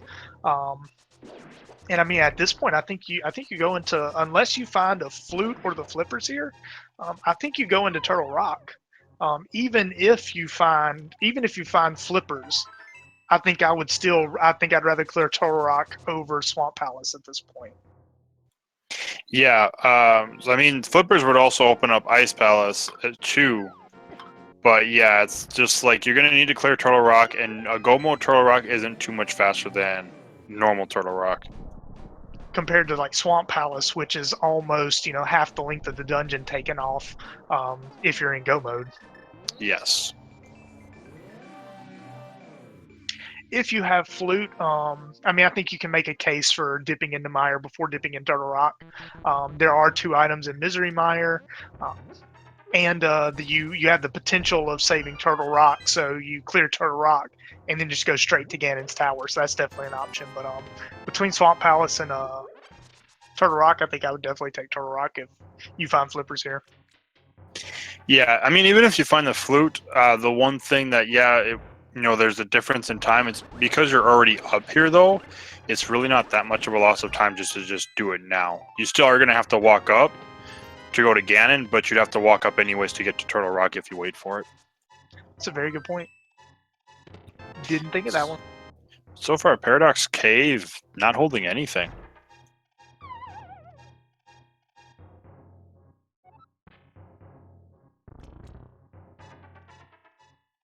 Yeah, shovel spot was checked. That's where the blue mail was. Yeah, I like this routing from Jeremy. Taking the Dark World portal and then leaving his portal right outside the Super Bunny Cave. So that way, checking Paradox Cave puts him right outside, still on the bottom level unless you do the bomb jump. But this actually sends him to the top, but he still gets 2 chests along the way. So this is a good routing option for Jeremy. Yeah. And we'll see. We've got Super Bunny Cave, so 2 chests here. We have flippers. There's flippers.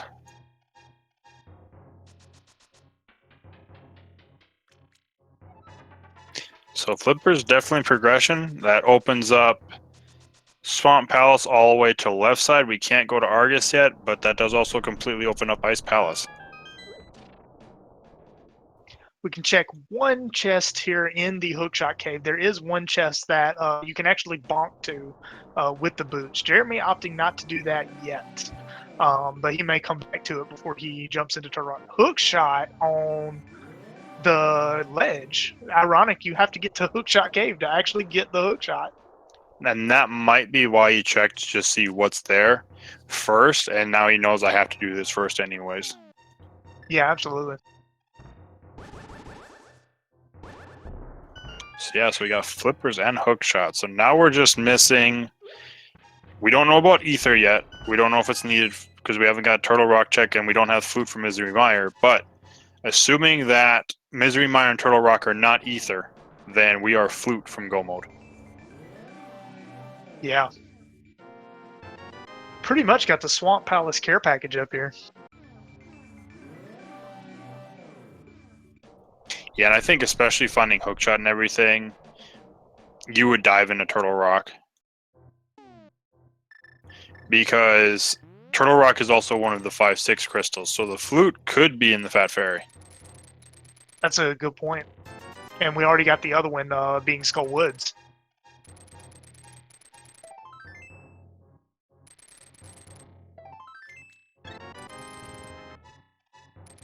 There's a lot of health up here on Death Mountain. I bet the runners are finally excited. They believe, in my opinion, which I haven't been running Randomizer forever, but in my opinion, they've actually been running on pretty low health this seed. They have had blue mail, but there hasn't been a lot of room for error in terms of health. And it does look like Bombos Medallion is on Turtle Rock, so Zora was required. Yeah, Zora's required, so Jeremy's going to at least open it up. We'll see if he decides to dive in, though. Which this could hurt Pokedude by a considerable margin, because he's going to find flippers and hookshot up here. So he'll have all of Ice Palace, he'll have all of Swamp Palace. Zora's still sitting there, but he may not check Zora for quite some time.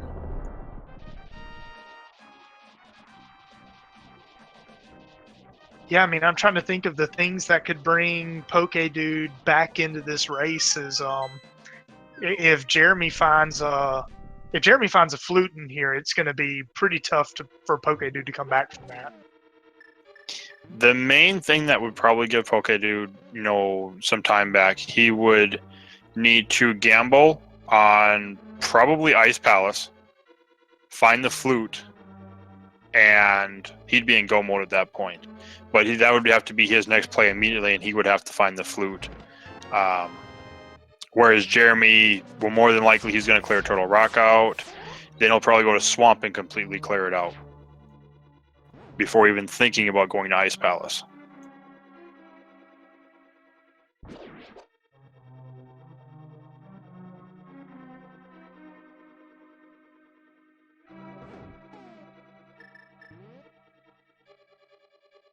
The newly acquired hookshot is going to make this room much easier than it would be without it. With hookshot, you can just hookshot to one of these torches and avoid having to take the platform all the way back. Yeah, and then that's also another thing too, is we don't know if Misery Mire's ether or not, so we might still be on the hunt for ether too. That's a good point. I completely forgot about that.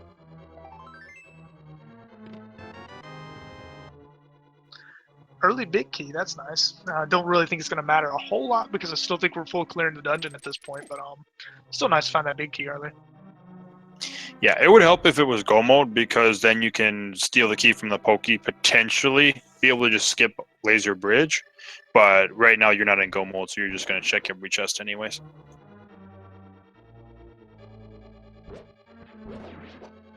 Jeremy opting not to grab the magic refill after the roller room.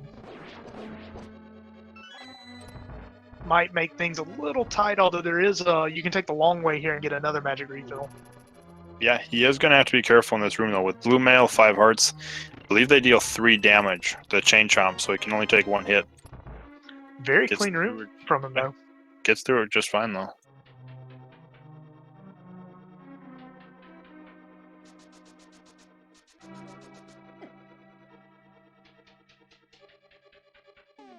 And Pokedude getting all his health.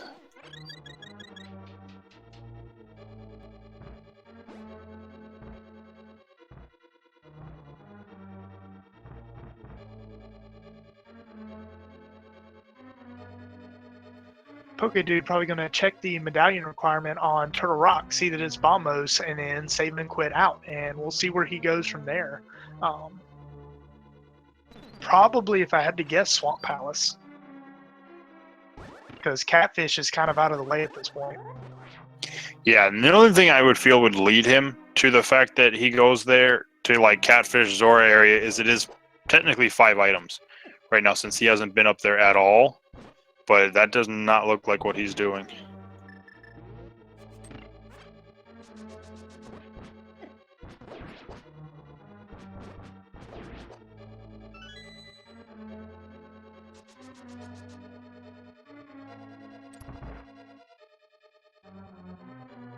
So it does look like he is going to make the plane to Swamp, which isn't a bad idea. It's a crystal dungeon. You can clear it. And you're looking for multiple items. As far as you know, you're looking for Bombos and you're looking for the flute. He doesn't know that Bombos is sitting on Zora right now.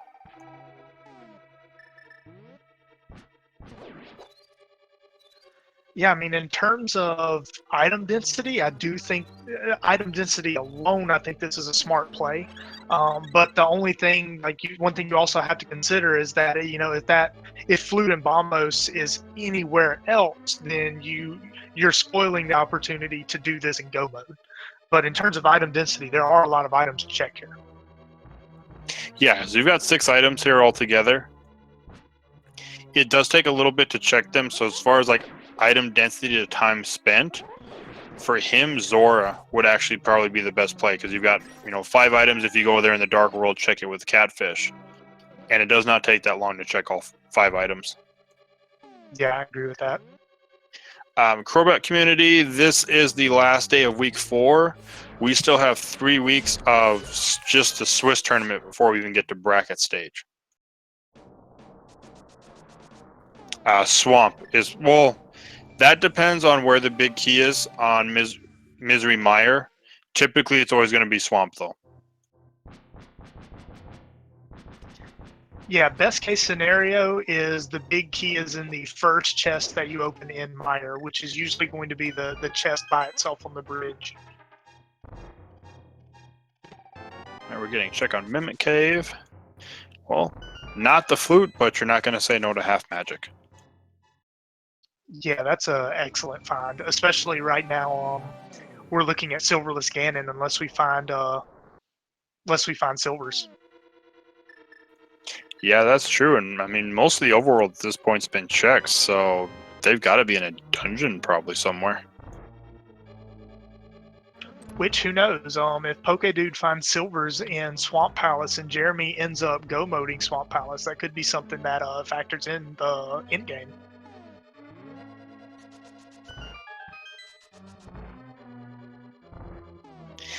As far as brackets, don't quote me on the time because I don't know. I want to say it's still 1 week per round. So I think it's going to be about 7 weeks itself. I know there's going to be like a week break because of SGDQ.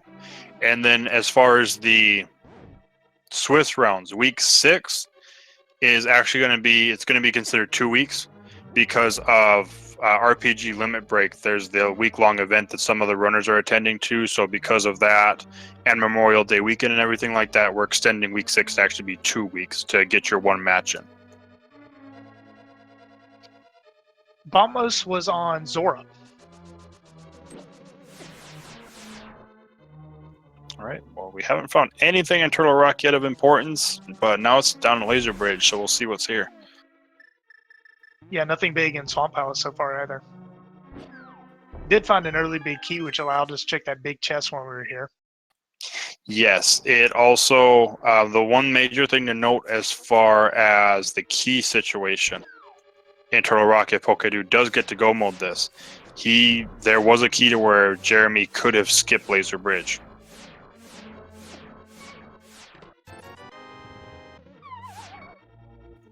All right, single rupee. Jeremy taking a death, but luckily he did opt for the safety door in Turtle Rock, so not much time lost there.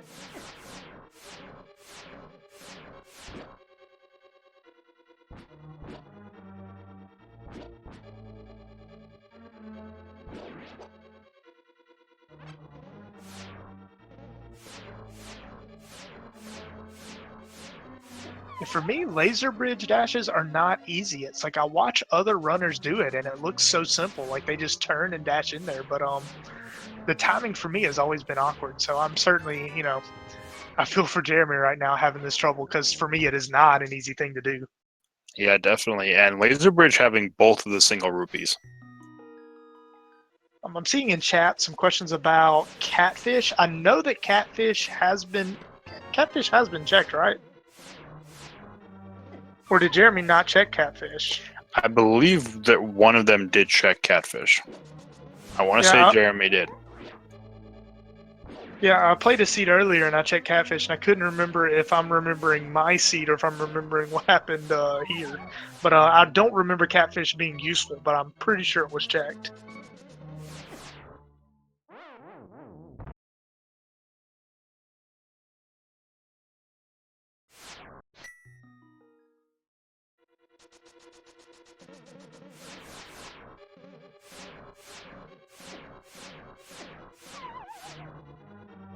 Man, Jeremy just trying to get into that chest, but that laser's not giving him any quarter. Yeah, and this would be the one nice thing where if he was able to get that kill on blind, he would have the cape, which would make this so much easier. But we just get the fire shield. Which isn't super helpful here because that means he's going to complete the one dungeon that needs the mirror shield. But if he finds the mirror shield, it's going to be elsewhere in the world. Yeah, well, he'll probably be able to skip Laser Bridge when he finds Bombos, hopefully, because we have the flute in Swamp Palace. It was in Left Side Swamp Palace.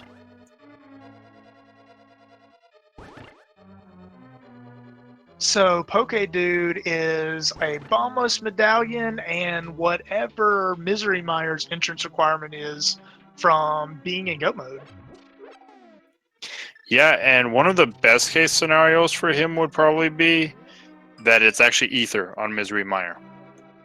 Because he would have to find it. Jeremy also still has to find it. And then, that could potentially be an Ice Palace, but we'll see where he decides to go. The thing is does he dip Ice Palace before checking Zora area? Because that's kind of the big difference right now. He does have the flute over Jeremy, but having Bombos and a Turtle Rock cleared is going to be a bigger deal. Just because of Bombos' location.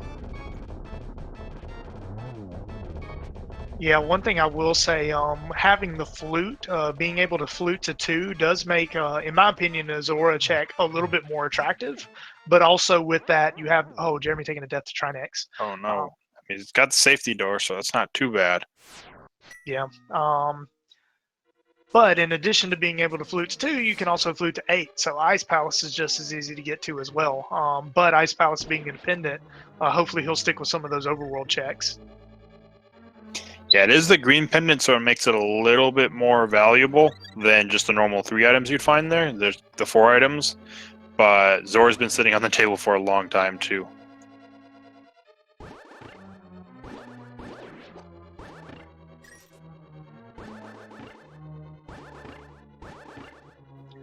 Jeremy putting those sword beams to good use.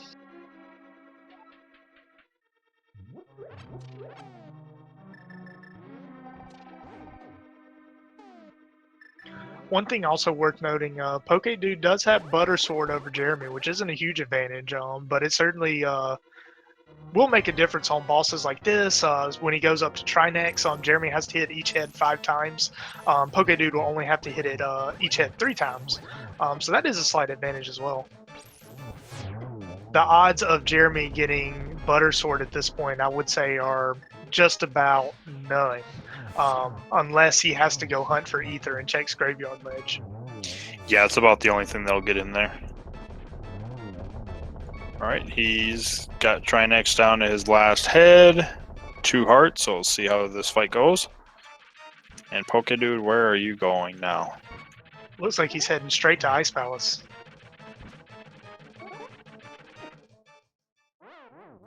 Oh, Jeremy taking another death to Trinex. Yeah, it looks like Pokedude is opting. Oh, no, he's checking Lake Hylia Island? That's right. He didn't do these checks early because he didn't fake flipper. Okay, so maybe he'll go to Zora then. Well, he He'll did check. leave the warp up on the island, so there's a good chance he probably is. Well, I mean, you have to be in the light world to get to Ice Palace anyways, but yeah, checking Hobo, we'll see where he goes. Hopefully, it's up to Zora at this point, not in Ice Palace. Yeah, luckily this Trinex boss has the full magic refill right before the boss, so it's not like Mocular or Cold Stare where if you die, you're out the magic that you use to access the boss. Yeah, which is nice just because of how much magic this boss requires, especially if you don't have a half magic upgrade.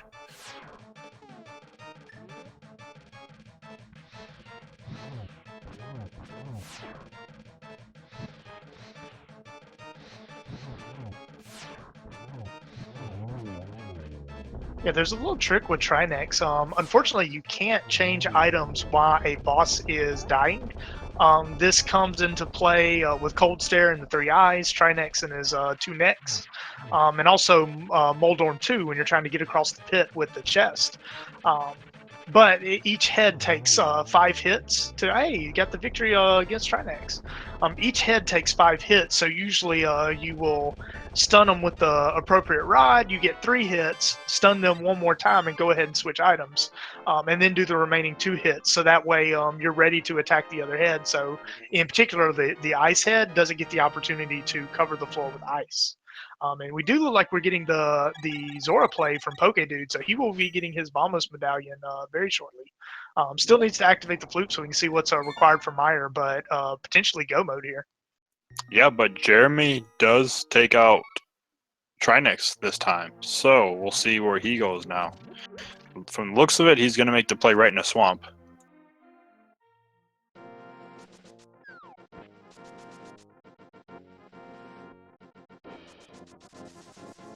He's going to go grab the bug net.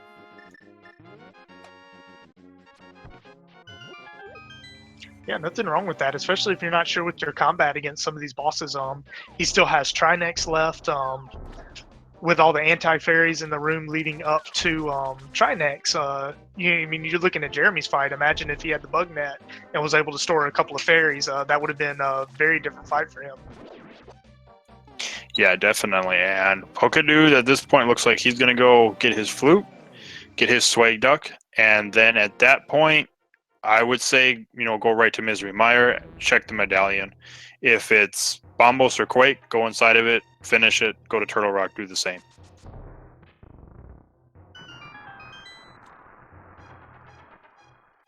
All rise for the playing of the Hyrule National Anthem.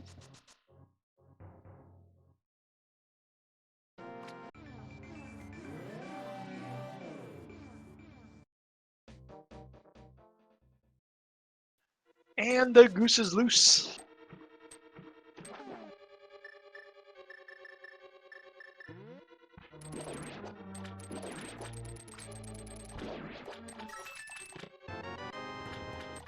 Alright, so Jeremy making the play he needed to make. And Pokedude is immediately... Oh, no, he is going to flute. He's going to go to Turtle Rock. Or is he fluting I think again? he fluted to the wrong play. Well, I don't know. Maybe he's going to clear it out. He kind of paused there for a moment as if he was thinking. Well, I saw the duck, swag duck come back and check, but it looks like, no, he's going to go.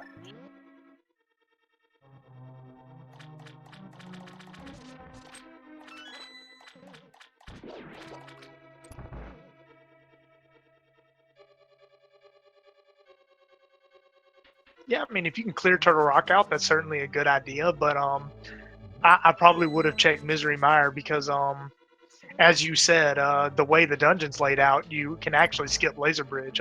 Looks like we're getting a Spike Cave check here, though. Oh, yeah, he'll do that. I guess that's interesting because to me, it's like you get the Bombos. The only thing you're missing at this point is knowledge of Misery Mire Medallion. I would go get the knowledge first because if it's not Ether, I know I'm in go mode at that point, and I don't need to check anything that's out of the way, anything at all. I've already got, Butter Sword. The only thing I could be looking for right now is Silver Arrows, or, Red Mail if I really feel that uncomfortable. And just bombs in Spike Cave. I'm wondering if he's keeping track of the dungeons, if he knows he's in go mode at this point. or potentially go mode. We'll see. He's going to get his health back, and he pulls the flute out, so that signifies he's probably looking at Mire and not Turtle Rock. The rock's keeping him from catching his ride. Is he gonna make the play to Turtle Rock now because of that? Looks like it. He's heading that way.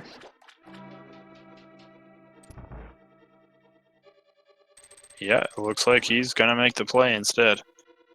All right, we'll have to wait to see if we're officially in go mode or not. Meanwhile, Jeremy is cleaning up the left side of Swamp Palace. We'll be getting his flute very shortly. Yeah, I think the only value to be gathered from Turtle Rock, he will get his half magic, which is definitely a good thing. Will make the Ganon fight a lot easier, especially if you're doing Silverless. Beyond that, I think the only thing of value we really got out of Turtle Rock was the Fireball Shield.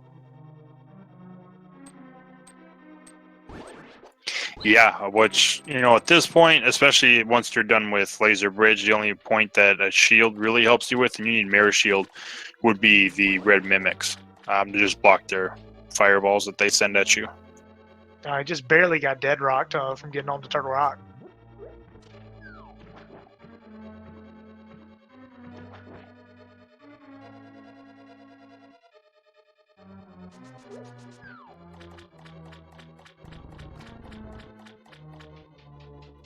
Once again, just a reminder, it's not easy to do these races on a public stage like this. So certainly brave of our runners, and they're doing a really good job in this race for us. As a reminder, give them a follow. They're certainly putting themselves out there to provide your entertainment tonight and doing a very good job. So give them a follow. Jeremy picking up his flute. We'll be checking this last item in Swamp. Yeah, if he's paying attention now, he's in potential go mode. He's probably just thinking, okay, I would really like to find a Butter Sword, Silver Arrows, or, the Ether Medallion, just so I know when I head to the Misery Mire area, I don't have to worry about what that medallion shows. But even if that does show Ether, there's very few places for him to check. There's the Mire area itself. If it's not there, it's pretty much Ice Palace at that point. Yeah, it'll be interesting to see, even once they hit go mode, what links they go through to find the silver arrows. I've seen some people full clear dungeons just for trying to find silver arrows. I've seen other people go mode everything until they get to the Ganon fight, and once Ganon spoils the location of the silvers, they actually nope out of the Ganon fight and go back and get them. Yeah, it probably just really depends on how comfortable you're with Silverless Ganon. If you haven't practiced it or you're not sure about it, you'll just go grab it after Ganon tells you where they are. Since he's so nice and tells you where his weakness is.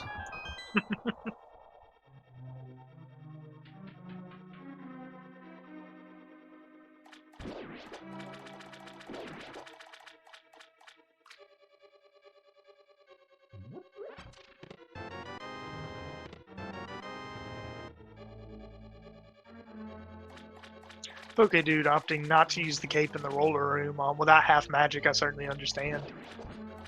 Magic cape makes that room a lot quicker though. Pokedude sprite is the missing nose sprite. It is a reference to the original Pokemon.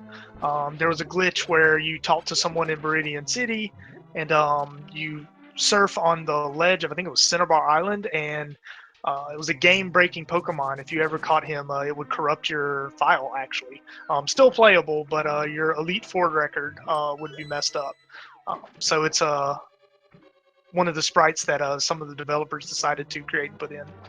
Miss Pokedude taking a death in Turtle Rock. Yep, that Chain Chomp room. Chain Chomps take no prisoners.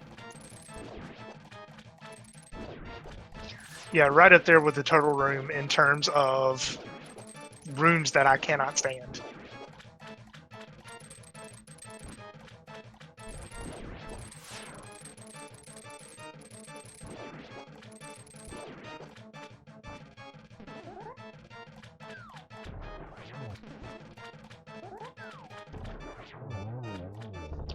Jeremy using the spin slashes, making very quick work of Argus.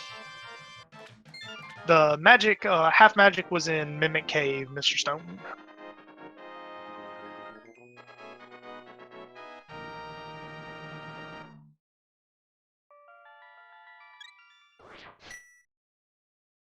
Has to be careful. Can't take another hit from the chain chomps. Oh, he had the cape out, but didn't get it activated in time. No. So, from Jeremy's perspective, I can't imagine him doing anything else other than activating that flute and immediately going to Meyer to see if he's in go mode or not. Yes, it's either that or going to Ice Palace, but you know you're gonna check to see if you're in go mode before even thinking about going into Ice Palace. Yeah, I mean, for him, it's the last crystal dungeon. Oh, Pokedude opting to nope out of Turok. Okay, that's a good thing.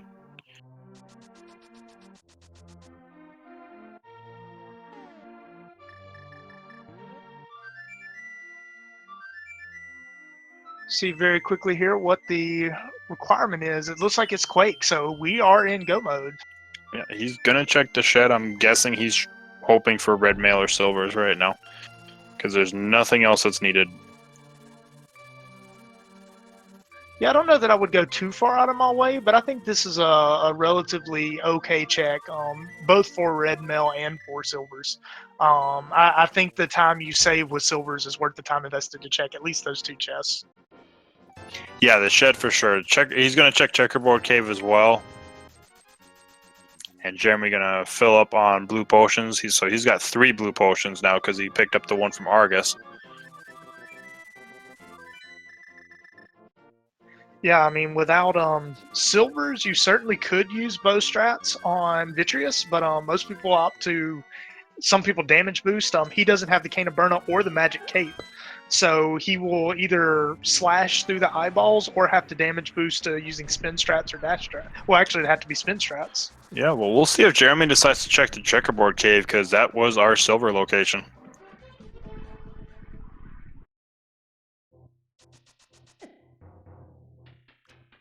Yeah, if he's checking the Mire Shed, I can't imagine him not going to Checkerboard.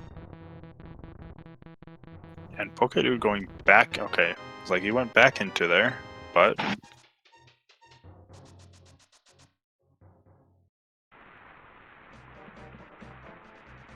Monsieur Charlie, Pokedude was having some problems with the Chain Chomp room and decided to just nope out of the dungeon and come to Misery Mire instead.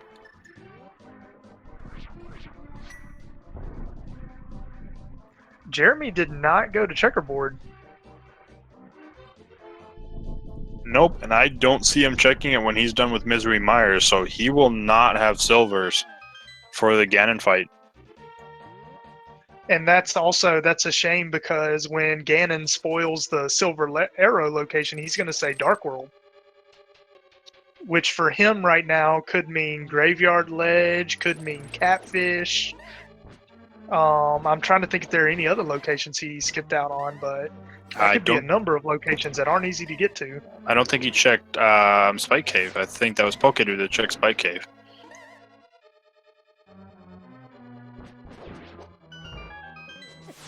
So if Jeremy's not comfortable with his silverless Ganon and needs silvers for the Ganon fight, he's got a few locations he's going to check. Checkerboard probably would be number 1 on those locations, just because it's the easiest one to get to of all the ones that are there. But yeah, Graveyard would be Light World, so it's really going to be just Spike Cave, Catfish, and Checkerboard Cave actually would be Light World. Never mind. Yeah, Light World checks. I don't think they have any left. Not Overworld checks. Jeremy would just have Graveyard Ledge and Checkerboard Cave. Jeremy almost surprised me. I thought he was about to pull a hover in Misery Mire.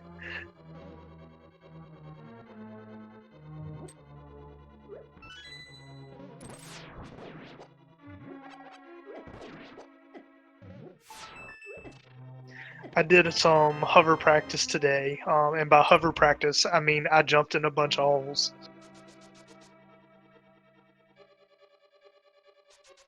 Okay, we're gonna get the routing that you don't see very often from both of the runners.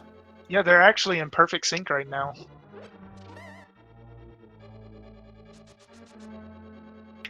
Some people affectionately call this room the fish room, just because of the way the railings look and the way the room is shaped.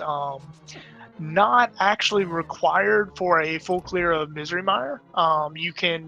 You do get a key in this room, but you can actually beat it without needing the key in that room.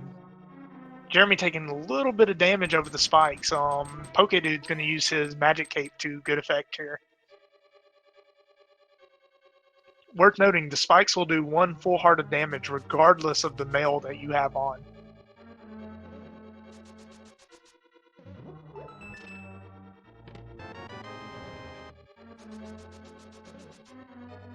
Here we get a compass.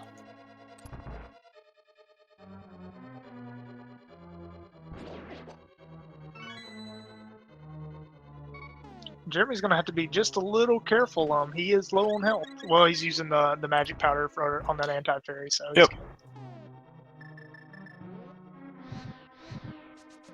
Pokedude running a little low on magic, but there is a full magic refill on the room south of where Jeremy is now. Now south of where Pokedude is.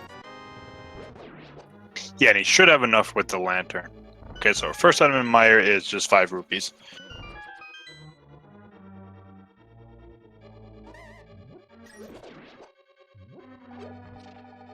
And Jeremy's still looking for that big key. It'll be interesting to see if he gets that big key, if he decides to go mode the rest of the dungeon, or if he looks for the second item in hopes of finding Butter Sword, Red Mail, or Silvers.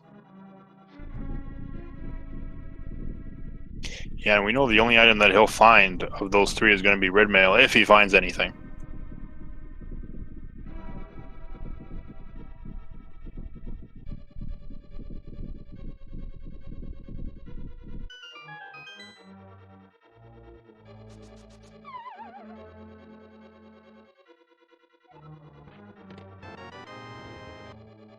And our second item is just bombs, so nothing useful in Misery Mire.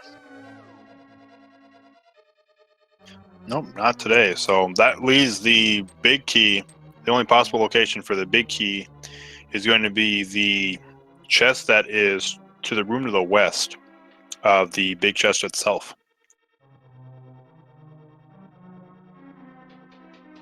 That door is locked by a small key, so he's not going to be able to get there. He'll have to go to the room up above and then come from the north. I think that's the only way to access that room. Well, no, he can come in from the south. You don't need the big key to get in that room. You just need the big key to open the chest.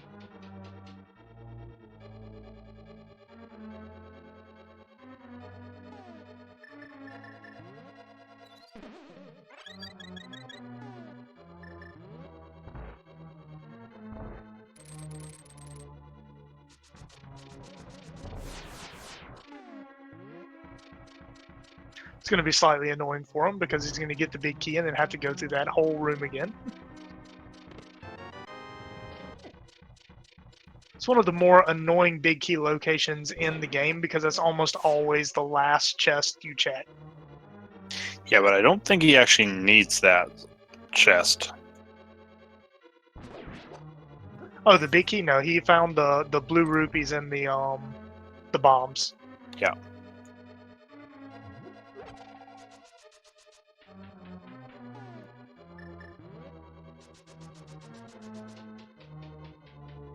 Pokedude making use of that bug net he got. Jeremy unfortunately not picking that up because when he first visited Zora, he did not have the flippers to get the net.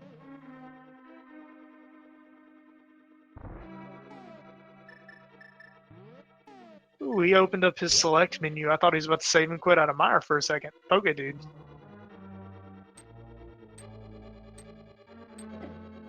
Yeah, it would have been interesting. It's just like, because you can clear it at this point. It's not like you're looking for anything.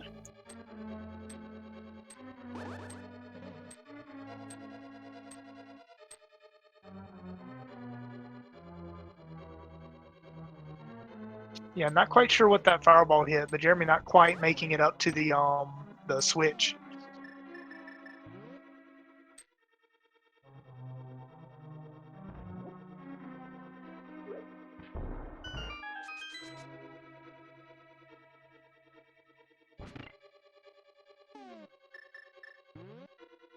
So while Jeremy isn't able to necessarily get the fairies that Pokedude is getting, he did make a stop by the potion shop to load up on blue potions. So Jeremy should be okay. He's just got to keep an eye out on his health just to make sure his health doesn't get away from him. And coming up against this Vitreous fight, those eyes do a lot of damage.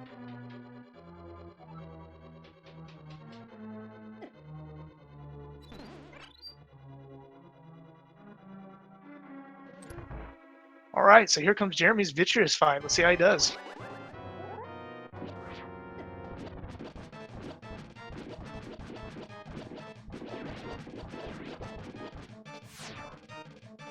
Again, without no cape. I mean, he could go for damage boost spins, but he's just going for kind of normal slashes as the eyeballs come. Yeah, he seems to be doing a good job with it. Little dangerous to that lightning, but certainly a viable strat. I think the NMG strat is to do damage boost and do spin attacks. Pokedude making very quick work with his silver arrows. Yep, you can see just how much quicker silver arrows is than normal sword slashes. Pokedude actually finishing Vitreous slightly before Jeremy.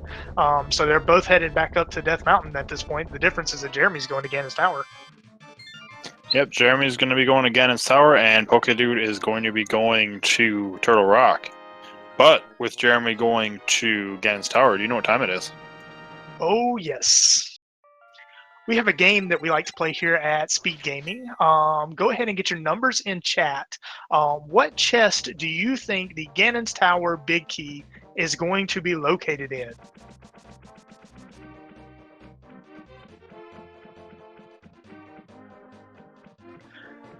For anybody who has subscribed or donated 250 bits to the channel, you will have a chance of joining our leaderboard. It looks like Jeremy actually is checking Checkerboard Cave for his silvers. So after this, I imagine he's going. I mean, there's not really a whole lot for him to check, but yeah, he should be very happy that he made this check. He's probably going straight to Ganon now. I can't imagine him looking for anything else at this point. Yeah, he'll probably be happy to see them, but at the same time, he's probably a little upset to see them because, like, I wish I would have had these like 2 minutes ago. Good point. Certainly would have made it easier Vitreous fight, but he handled it with grace though. I mean, I thought, granted, it's not a ideal Vitreous fight, you know, having to fight him with the tempered sword versus silvers, but at the same time, you know, I thought he did a pretty good job with it. Oh yeah, he definitely did a good job with the fight. Still, it's just if you have to choose between one of the two, you're typically going to say, "Yeah, I want silvers." Oh yeah, absolutely.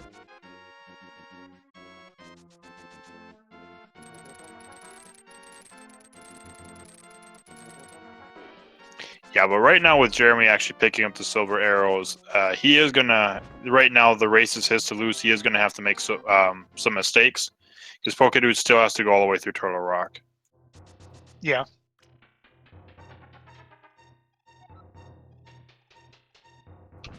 Also worth noting, Pokedude loaded up with fairies in Misery Mire, so that chain chop room, while it may still give him trouble, I highly doubt, you know, anything happens to the point where he can't get through the room at this point.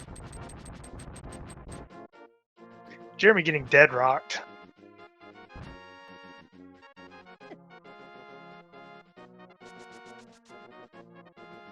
And you have to look at it from Jeremy's perspective. Like, even though he's in the lead, he had some issues with Thieves Town, had a couple of deaths to Mothula, found silvers after Vitreous. It's quite possible that he actually feels behind, especially 2 hours and 8 minutes into a seed. Yeah, for sure.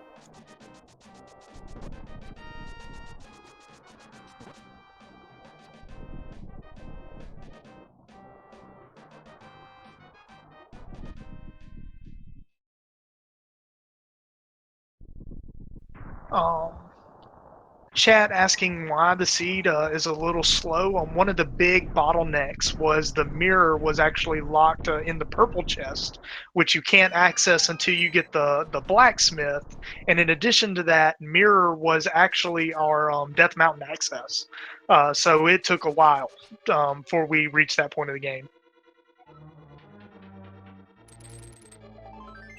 Yeah, and the seed gave him a lot of items to actually check things. So no small key on the right side. So it looks like we're going to be heading to the left side first, at least initially. We'll see if he nopes out if he gets a small key. And just a blue rupee on the torch means that Bob lives if we make it down to the Ice Armos section. Which, you know, most of the chat's probably hoping for, because then there's a better chance that we have to go to the Fabled Tyler room.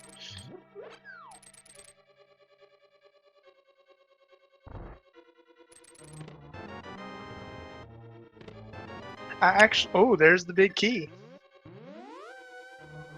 Yep, so that would be chest number 5, I believe. That is correct. Also, one of the perfect setups for Ganon's Tower. Not only does he have the big key, but he has 2 small keys, so he will be able to go straight to Ganon. Doesn't have to worry about opening up any chests or looking for any keys on the way. Yeah, it has all of them. And in the meantime, congratulations to Frost Toys for winning the big key guessing game, which actually gives you 5 wins, it looks like.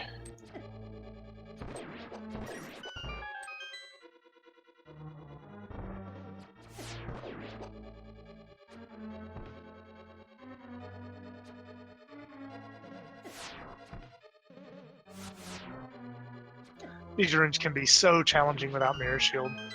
Jeremy getting me through it fairly fast, though. Yeah, the first room with the red mimic's not so bad, but the second room with those statues blasting at you and just trying to get the shots lined up is not very nice. Yeah. Then there's a trick to the mimics in the first room.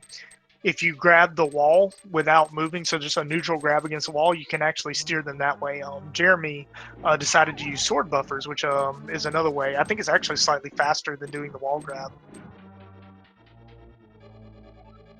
depending on the way you line them up.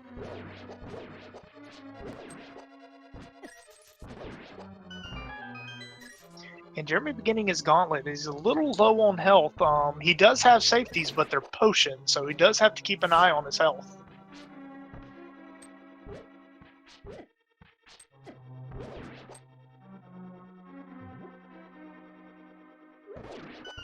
And this is one of the more tricky rooms of the gauntlet, just because of the Stalfos and jumping all over the place. Yeah.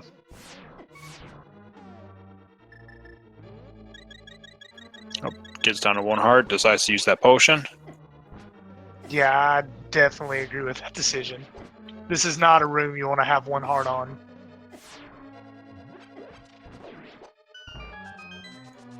Yes, both of the runners have silvers.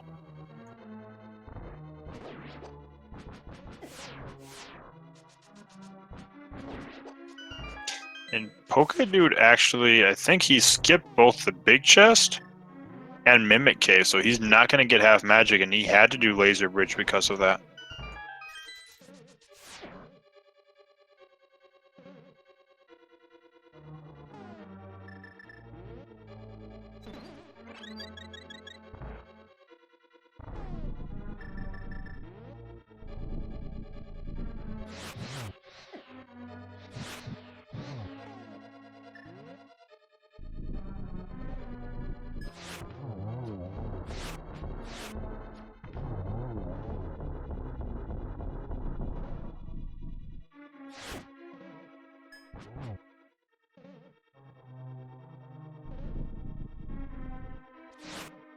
I think Pokedude checked all the chests on Laser Bridge. I thought this, but I didn't want to say anything. There's not a key on Laser Bridge. Yeah, it's in the big chest, which he skipped over, I believe.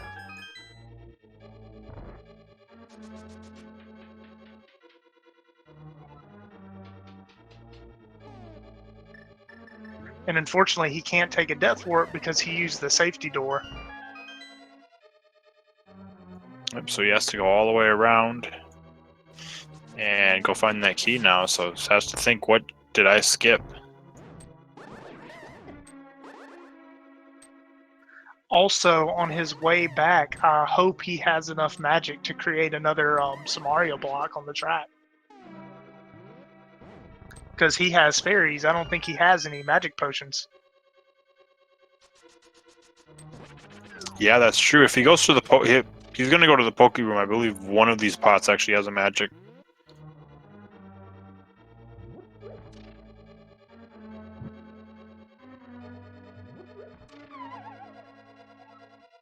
And Chad also brings up a point. He could just death warp back if he doesn't die, but he can't go outside is the thing, which he has to.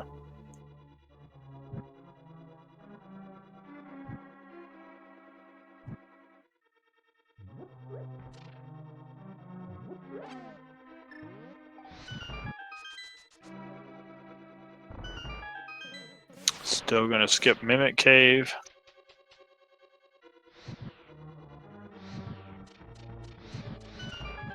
Nope, apparently he did have a blue potion still. Okay, good for him. Yep, there's the key.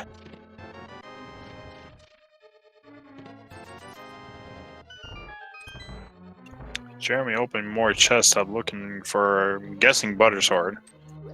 Yeah, Butter Sword or Red Mill. And then,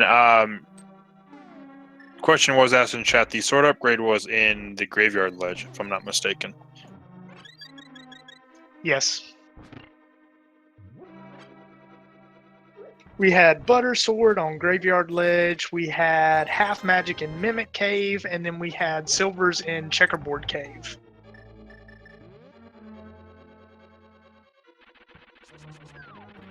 Yes, that is missing. No.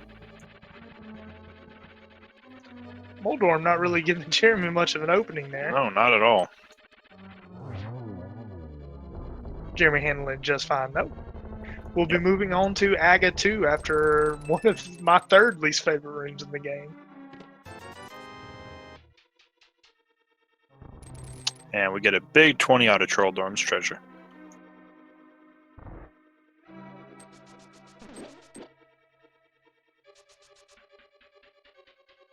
Ooh, Jeremy just making it away from that mini Helmosaur.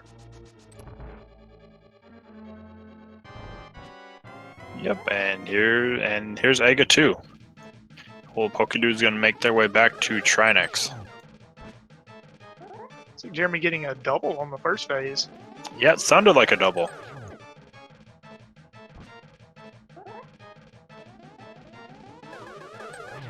He's getting some very nice setups. Looks like right now it's 2-1-1. And that's Aga 2, a very quick Aga 2 from Jeremy. Yep, 2-1-1-2.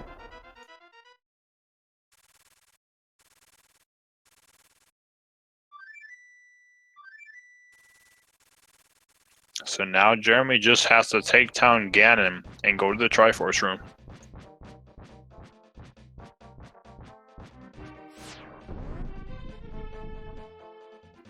Yeah, with Tempered Sword and Silvers and as much health as he has, and I think he has at least one, if not two, blue potions, should make for a very comfortable fight. Yeah.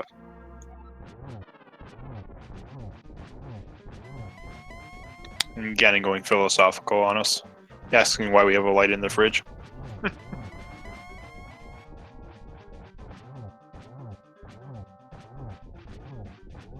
Pokedude heading up for his Trinex fight. He's going to have to be very careful with his magic because he does not have the half magic. Opting to go for the Ice Head first.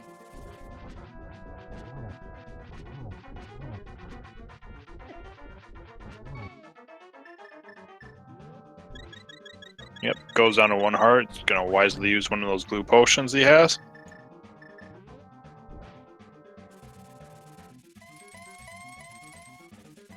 Pokedude noping out of Trinex because he is out of magic, so he's going to give the match another try. Alright, we are to phase 3 of Ganon on Jeremy's side. Just gotta hit him 4 times to send us to his final phase.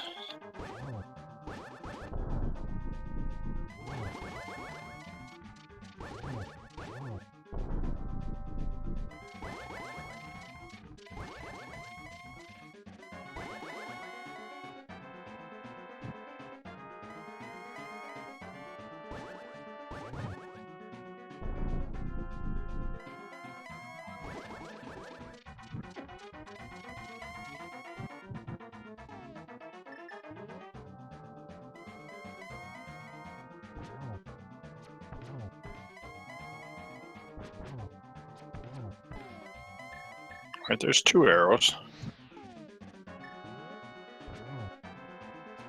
That should be a double. There we go. And Jeremy takes down Ganon. So get your GGs in chat.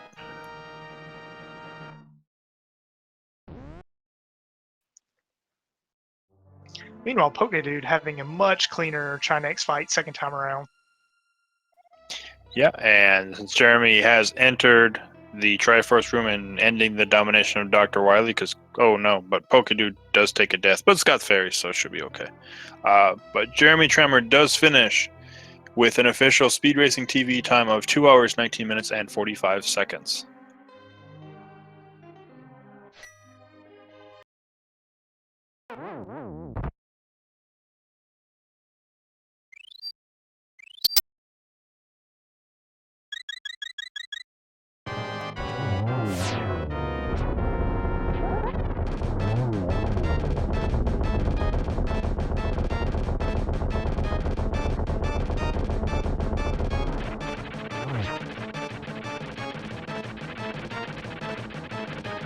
See if we can get Jeremy in here for an interview in just a second.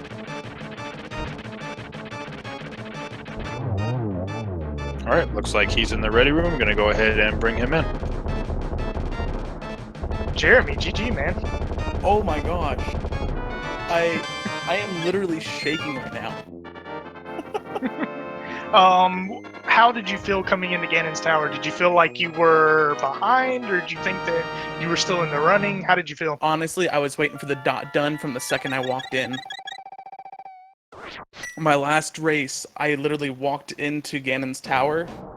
I got my first chest, and my opponent dot dunned, and so I was expecting this time, because since I went and I took the gamble on Tower of Hera and then over most of Thieves Town, I was so worried that I was behind. Yeah, there were a couple of lead changes. For the most part, it was actually pretty linear. You both hit the bottleneck of the mirror and purple chest. Yes. About the same time. The difference was before you found the mirror, you had gone to Zora and got bombers. So your first trip up to Death Mountain, you were able to clear Turtle Rock, whereas Pokedude had to go back later. He wasn't able to enter Turtle Rock at that time. Oh, okay. Oh my gosh, I was so worried about Turtle Rock as well, because I am not good at those chests. I mean, I'm sure as you guys saw, I died like 17 times. Yeah, but all in all, it ended up being pretty good. And Pokedude shared some of your troubles as well. Pokedude had a couple of deaths in Turtle Rock. So yeah, beyond that, we saw you checking some chests in Ganon's Tower. What in particular were you hoping to find? Honestly, I was really hoping to get red mail. And honestly, the last two were really just for giggles and grins. It was one of those, I'm just like, you know what? I don't know, if I lost, I lost. I'm gonna check these two chests just for the heck of it.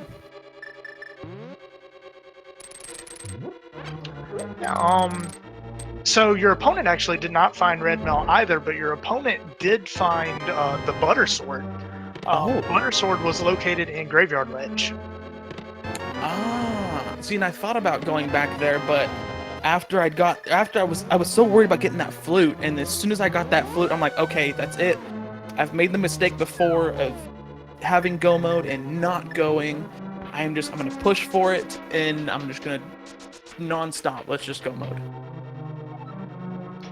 Yeah, the one thing that you did have over your opponent was half magic. Pokedude, by the time he got to Turtle Rock, that was his last dungeon. He completed Mire before completing Turtle Rock.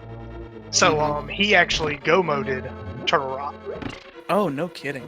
Yeah, so he didn't check Mimic Cave and didn't get the half magic. Wow. So is he in Ganon's Tower right now? Yes, Yeah. I'm sorry, go ahead. Yeah, no, he's just in the first Mimic room right now. Oh my gosh. Oh, so that was a really, really close match. Yeah, I believe you were entering the Triforce room as he had just killed Trinex. Oh my gosh. Yep. Oh, wow. Oh my gosh. One other question I had for you.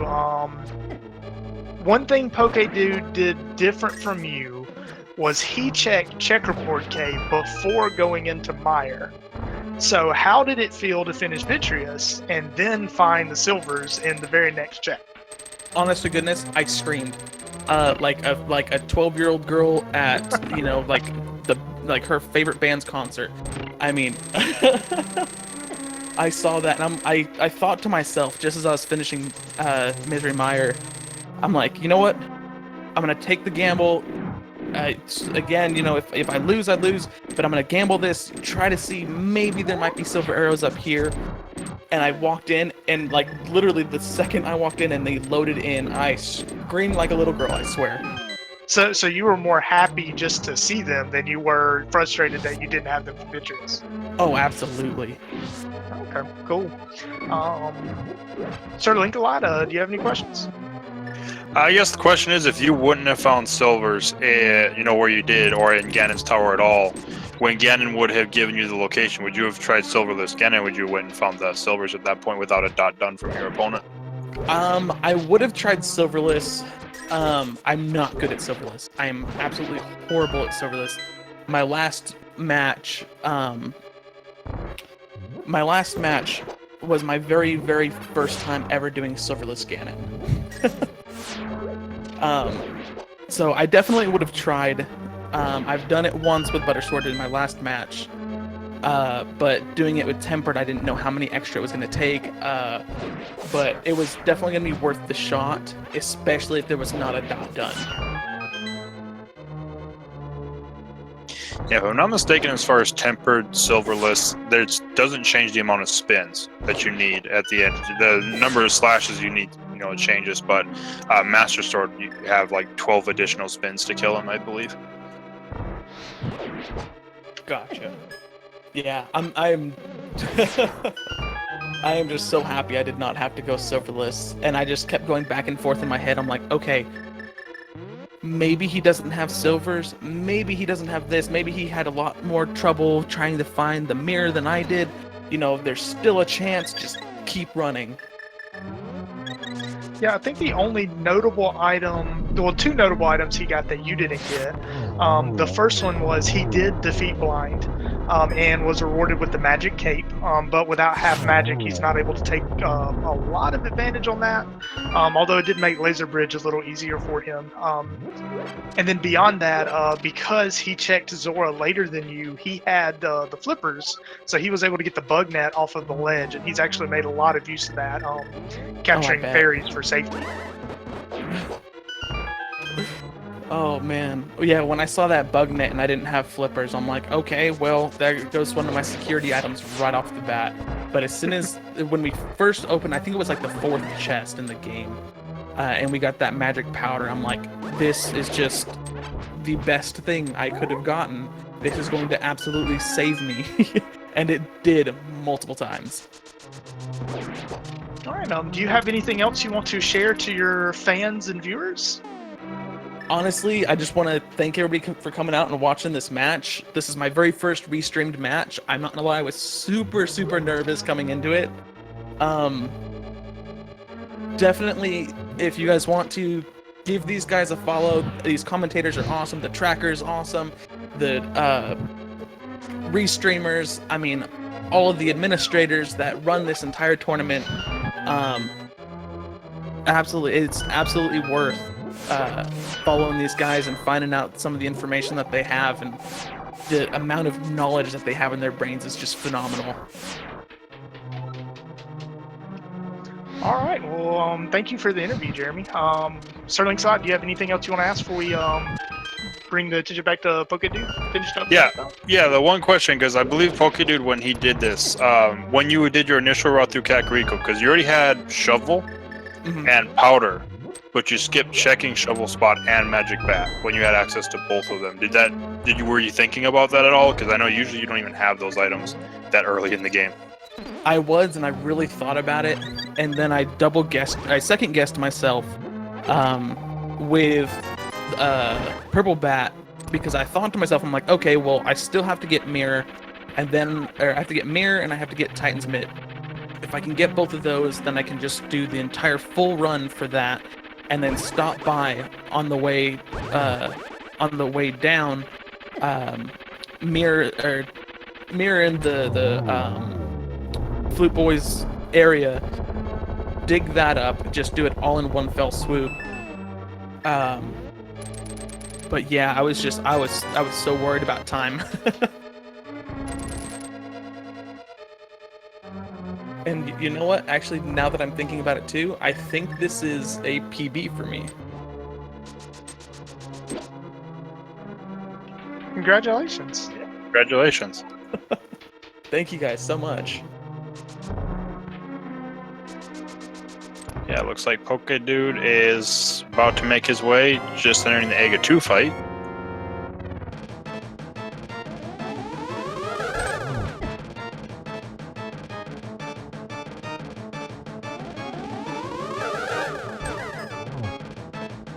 You know, getting some good patterns, but unfortunately those blue balls are just making it a little difficult to get the doubles.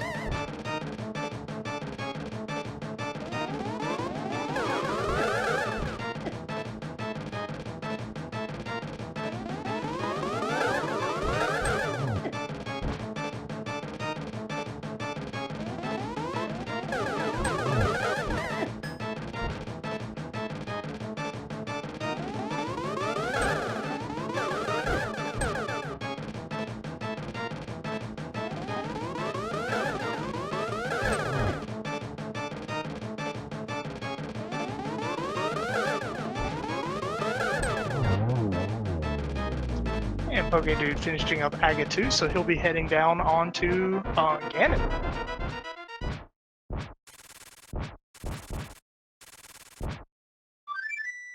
Pokedude giving the bat some frustration slashes.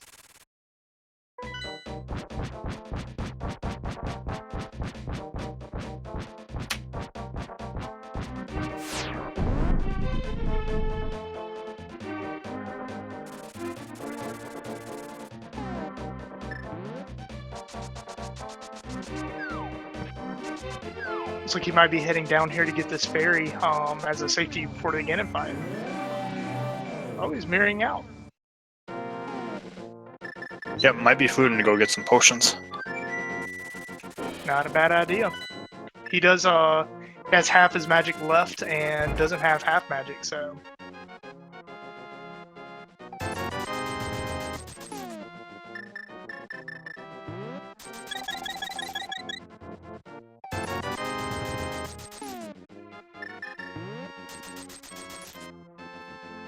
Gets all those potions.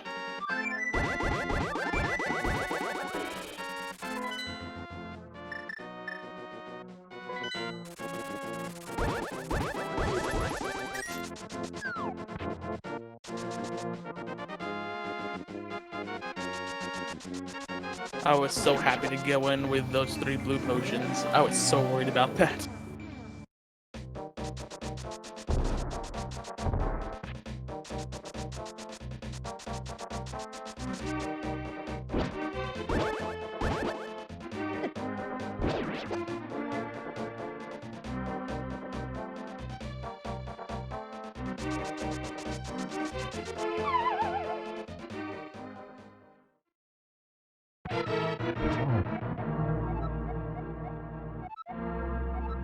And Pokedude's entering his Ganon fight now.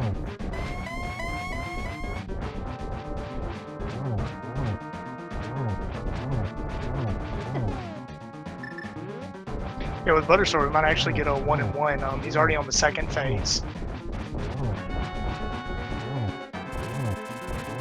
Using that magic cape to good effect, and with the potions he doesn't have to be so conservative with his magic, and we're already on the 3rd phase.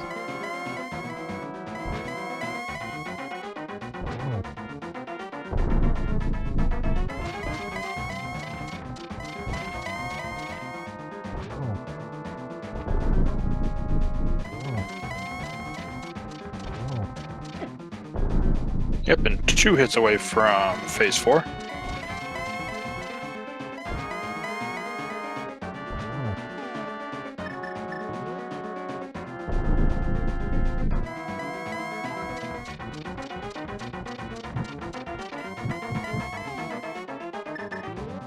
taking extra care trying to get that torch glitch, and it does look like you got it. I was worried that the bat might knock him off.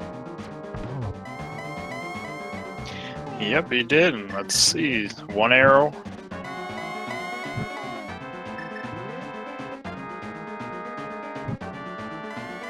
So for those that don't know, the torch glitch, if you light the torch on the left immediately after it goes out, it will be the only torch to go out. The torch on the right will never ever go out, so you only have to light the one torch to keep Ganon in a state where you can attack him.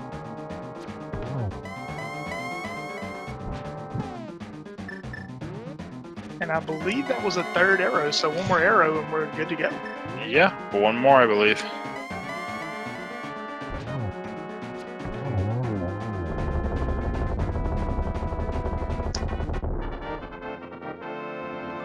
And down goes Ganon for a Pokedude. GG.